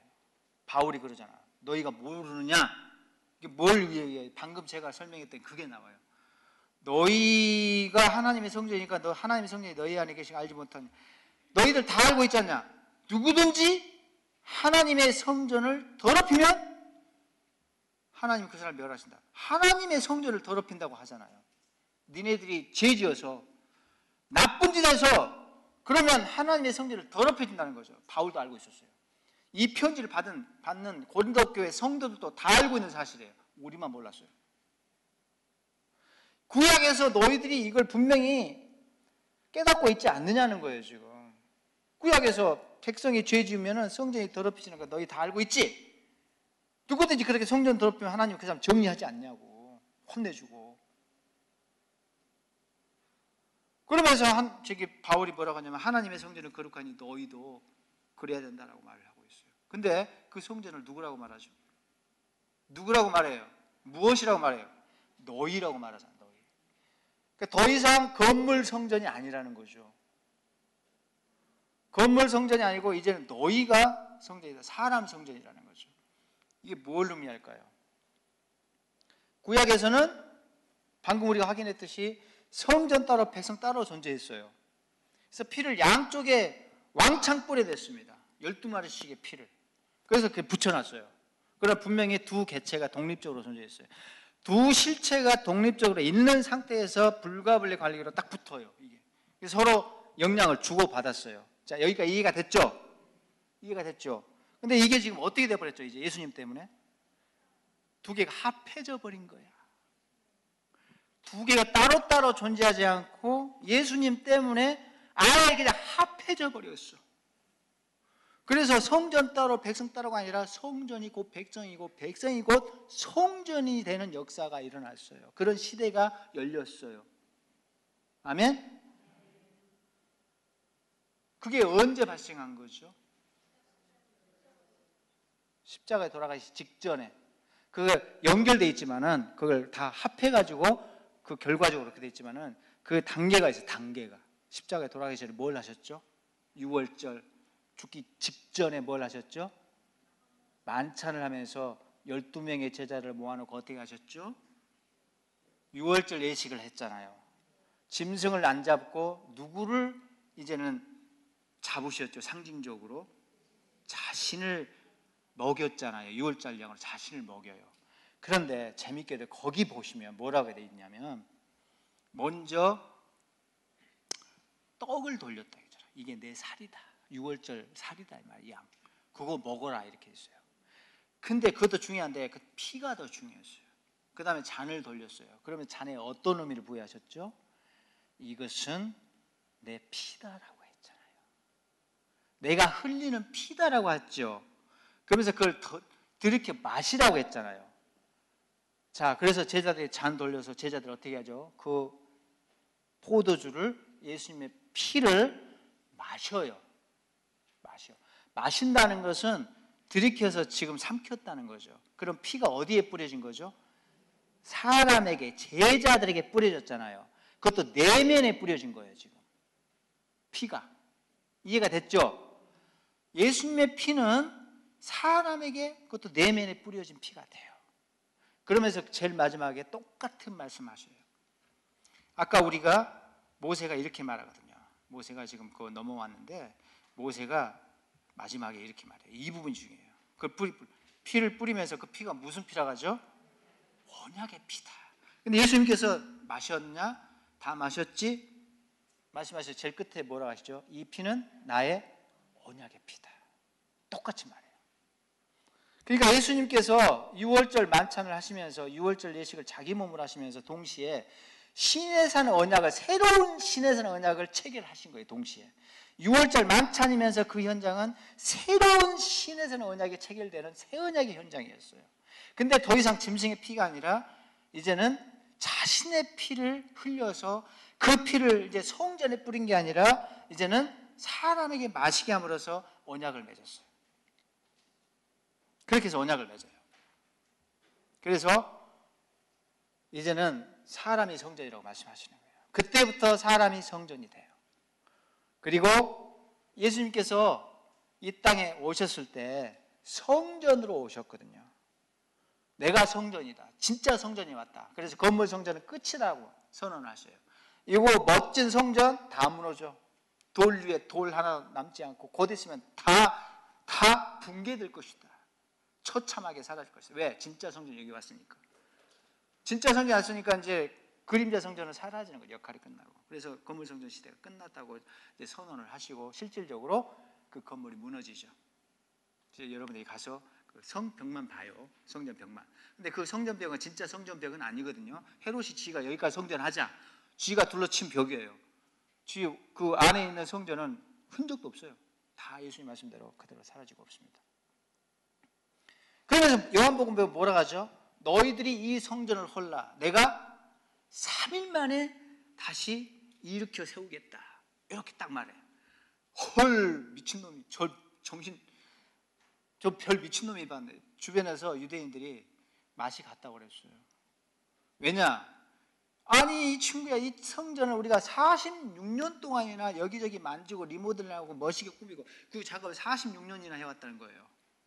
지금도 하고 있어. 돈을 얼마나 처발랐어요. 헤롯이 그런 인물이었어요. 정치적으로 성전을 키웠어. 그러니까 이렇게 멋있고 웅장한 성전을 네가 이걸 허물고 3일 만에 뚝딱 지은, 저 이제 좀 제정신이 아니군. 다들 그랬죠. 근데 거기 뭐라고 했죠? 예수님이 그렇게 말씀하신 이유는 성전된 자기 몸을 가리켜서 말씀하신 것이다. 자기 몸이 성전이라는 거죠. 그러니까 너희들이 나를 무너뜨리면, 나를 죽이면 내가 3일 만에 짠 하고 성전이 일어난다. 내가 일으킨다. 부활한다는 거죠. 부활을 말씀하신 거죠. 그러니까 예수님이 진정한 성전에 오셨기 때문에 건물 성전 시대가 끝나버렸어요. 그러니까 지금도 그 건물 성전 가지고 집착하는 일부 유대인들이, 유대교 신자들이, 정통 아주 구구 유대인들이 있어요. 아무 쓸모없는 작업이에요, 사실. 그거 이제 끝났거든요, 그 시대가. 그리고 선언하셨고, 이거 다 끝났고, 진짜가 왔으니까, 이제는 다 이제 정리를 해야 된다는 거죠. 그러니까 우리가 거기에 그 큰 의미를 부여할 필요는 없다고 보고, 거기에서 이제 종말이 이제 하나님이 어떤 일하시는 어떤 사인이 이제 보일지는 모르겠지만, 그게 지어지든 말든 상관이 없어요, 우리는. 거기 하나님 임재하시지 않으시거든요, 어쨌든. 그러니까 우리는 특별한 과도한 의미를 부여할 필요는 없습니다. 뭐 법계가 발견돼도 소용없어요. 법계에 하나님이 안 계시거든요. 그거는 인류의 중요한 어떤 유물일 수는 있어요. 아주 신기한 그런 의미는 부여할 수 있지만은 그 자리에 법계 위에는 절대 이제 하나님 더 이상 거기 임재하지 않으시고, 하나님 어디 임재하시죠? 하나님의 지성소가 있는 장소는 어디예요? 하나님의 성령이 임재하시는 장소는 어디예요? 지성소 휘장이 찢겨버린 그 장소는 어디예요? 그 어디예요? 거기가 교회거든요. 그게 교회예요. 그 자리에 직접 임재하시거든요. 그 자리가 성전이고요. 사람이 모여있는 현장, 사람 성전이 세워진 곳, 두세 사람이 내 이름으로 모여있는 곳, 거기가 하나님의 성전이고 거기가 지성소 자리고 거기가 하나님께서 자리를 잡는 임재 장소예요. 할렐루야. 아무 의미가 없어요. 건물에 이제 정말 눈꼽만큼도 의미가 없어요. 거기에 우리는 어떤 의미도 부여해서는 안 됩니다. 정리했어요. 사람 성전 시대가 열렸기 때문에, 사람 성전 시대를 열기 위해서 예수님이 오셨기 때문에, 그리고 제자들을 첫 번째 건축 체제로 벽돌로 올리신 거죠. 첫 번째 삽 드시고 초석 세우시고 그들이 첫 번째 벽돌로 올라갔고, 이제는 벽돌로 이렇게 연결되고 이제 접붙여진 바 되고, 그리고 이제는 건축물로 계속 연결되는 사람들마다 함께 지어져가는 성전이 되는 거죠. 그래서 우리가 그 성전의 이름으로 우리가 지금 성전의 한 부분으로 교회에 몸담고 있어요. 여러분들이. 할렐루야. 여러분들과 제가 교회 한 부분으로, 우리도 거기에 구원받고 난 다음에 자동적으로 우리가 알지 못한 가운데 성전의 한 부분으로 다 건축물의 성전의 한 부분을 차지하고 있어요. 우리가. 이렇게 해서 지어져 가는 거예요. 지금 사람 성전 시대가 열렸습니다. 그러니까 지금은 성전이 사람이고 믿는 신자들이고 믿는 신자들이 성전이란 말이죠. 그러니까 피를 두 번 뿌릴 필요가 없죠. 예수님도 사람 성전인 제자들에게 마셔라 해서 그들이 한 번 뿌렸어요. 두 실체가 따로따로 존재하지 않으니까 이걸 예수님께서 포기해버렸거든. 한 번만 딱 뿌리면 끝나. 두 번 작업할 필요가 없어요. 그러니까 구약에서는 우리가 확인한 바로는 성전과 백성이 따로따로 있는 가운데 영향을 서로 주고받는데, 지금은 그게 아니라 아예 일체로 합해졌으니까 내가 곧 성전이니까, 우리가 곧 성전이니까 내가 지어지면 자동적으로 성전이 더럽혀지죠. 무슨 말인지 알겠죠? 예수님의 피가 뿌려졌을 때, 그들이 잔을 마셨을 때 성전에 자동적으로 뿌려진 바 되는 거죠. 사람에게 뿌려지면서. 사람에게 피를 뿌리면 성전에 뿌려진 바 같아요. 그러니까 피를 두 번 따로따로 뿌릴 필요가 없어요, 지금. 그래서 더 이상 이 물리적 간격은 없습니다. 백성과 성전 사이에 합해졌으니까, 이제 하나가 됐으니까. 성전이 이제 백성이고 백성이 성전인 시대다. 그래서 이제 고린도후서 6장 16절에서도 우리가 살아계신 하나님의 성전이다 이렇게 말하고 있어요.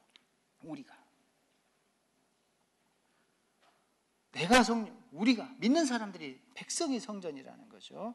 그래서 바울이 계속 이런 걸 이야기해요. 그러니까 성전이 더럽혀지면 안 되니까 너희들 부정한 거 만지면 더러운 짓을 하면 안 된다는 거죠. 교회를 더럽히면 안 된다는 거죠. 너희들 때문에 교회 망가지고 더럽혀지고 오염된다는 거죠. 조심하라는 거예요.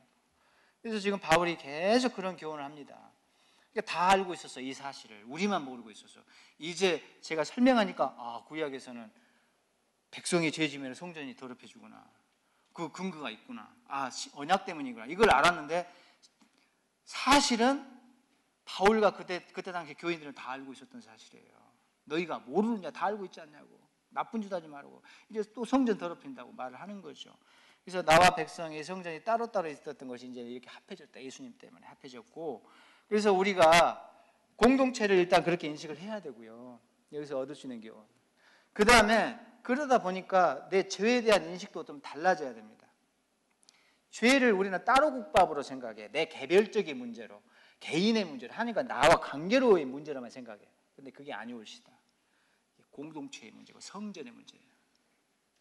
죄가 영향을 줬죠, 성전에. 그렇죠? 내가 죄 지면 똑같이 성전에 영향을 줘요. 내 죄는 파급력이 있어요. 공동체에 뭔가 문제를 일으킵니다. 내 죄로 끝나지 않아요. 근데 우리는 너무 개인적이고 실존적인 의미로 죄를 생각해. 하나님과 나의 관계로 내가 이 문제 해결하면 내 죄는 끝나. 그게 아니라 공동체 차원으로 우리의 그 시야를 넓힐 필요가 있어요. 내 개인의 문제로 끝나지 않구나. 영향을 주거나 내 때문에 공동체 어딘가가 깨져 있을 수가 있고, 어그러져 있을 수가 있고, 뭔가 막 더러운 게 묻어 있을 수가 있어요. 성전이 나 때문에 손상되어 있는 상태가 될 수가 있어야 그러면 어떻게 해야 되는가? 내가 회개 자리에서 죄를 고백할 때 공동체도 껴안는 회개를 해야 됩니다. 나 때문에 우리 공동체 어딘가 망가졌다면, 내가 알지는 못하지만 우리 공동체가 타격을 입었다면, 더럽혀졌다면 하나님 그것도 회복시켜 주세요 라고 우리가 죄를 고백을 해야 된다는 거죠. 아멘. 죄에 대한 인식을 이렇게 우리는 성전이라는 관점에서 달리 우리가 가져야 될 필요가 있겠다. 그겁니다. 개인의 죄로 끝나지 않아요. 절대 공동체의 문제고, 내 죄가 성전을 더럽힌다는 거. 우리 죄가 그래서 하나님의 영광을 훼손하고, 사실은 사회학적인 관점에서도 나 때문에 나만 욕먹는 게 아니라 내가 몸담은 교회가 욕먹게 돼 있어요. 그런 원리가 똑같이 작동을 해요, 실질적으로. 나 한 사람의 행동으로 끝나지 않아요. 특히 목사님, 영급이 높으신 분들은 백성 전체에 영향을 준 것처럼 그 양반 한 사람 때문에 교회 전체가 흔들거리고, 한국 교회가 그보다 더 높은 위치에 있는 분들은 한국 교회를 말아잡수시고, 이렇게 되는 거예요. 그래서 저는 지지하는 분들이 여기 있는지 모르겠는데, 전 모 목사님이 제발 좀 정치의 관계를 떠나서 그렇게 안 설쳤으면 좋겠어요. 제발. 너무 가슴이 아파. 정치적으로 지지를 해줄 수 있을지언정 저런 방식은 한국인을 말아먹는 거죠. 답답해요. 그러니까 책임의식을 강하게 느껴야 돼요. 그리고 한 사람 한 사람도 그에 못지않은 책임의식을 우리가 신자들이 다 가져야 된다는 거죠. 그러니까 지금 영적인 원리를 끄집어낼 필요도 없이 일반적 상식적인 사회학적 원리 속에서도 나 때문에 교회가 욕먹는 겁니다. 그 부분을 참회하고 용서를 빌고 하나님께 회복해달라고 껴안고 교훈 공탄식 껴안고 우리가 진짜 눈물을 흘리면서 정말로 우리가 회개자로 나와야 되지 않겠어요? 여기서 우리가 얻을 수 있는 교훈이에요. 회개가 공동체 회복에 들어가야 됩니다. 우리는 세 번째 성전은 저 예루살렘에 지어져야 될 그게 세 번째 성전이에요. 제3성전 운동을 막 하거든요.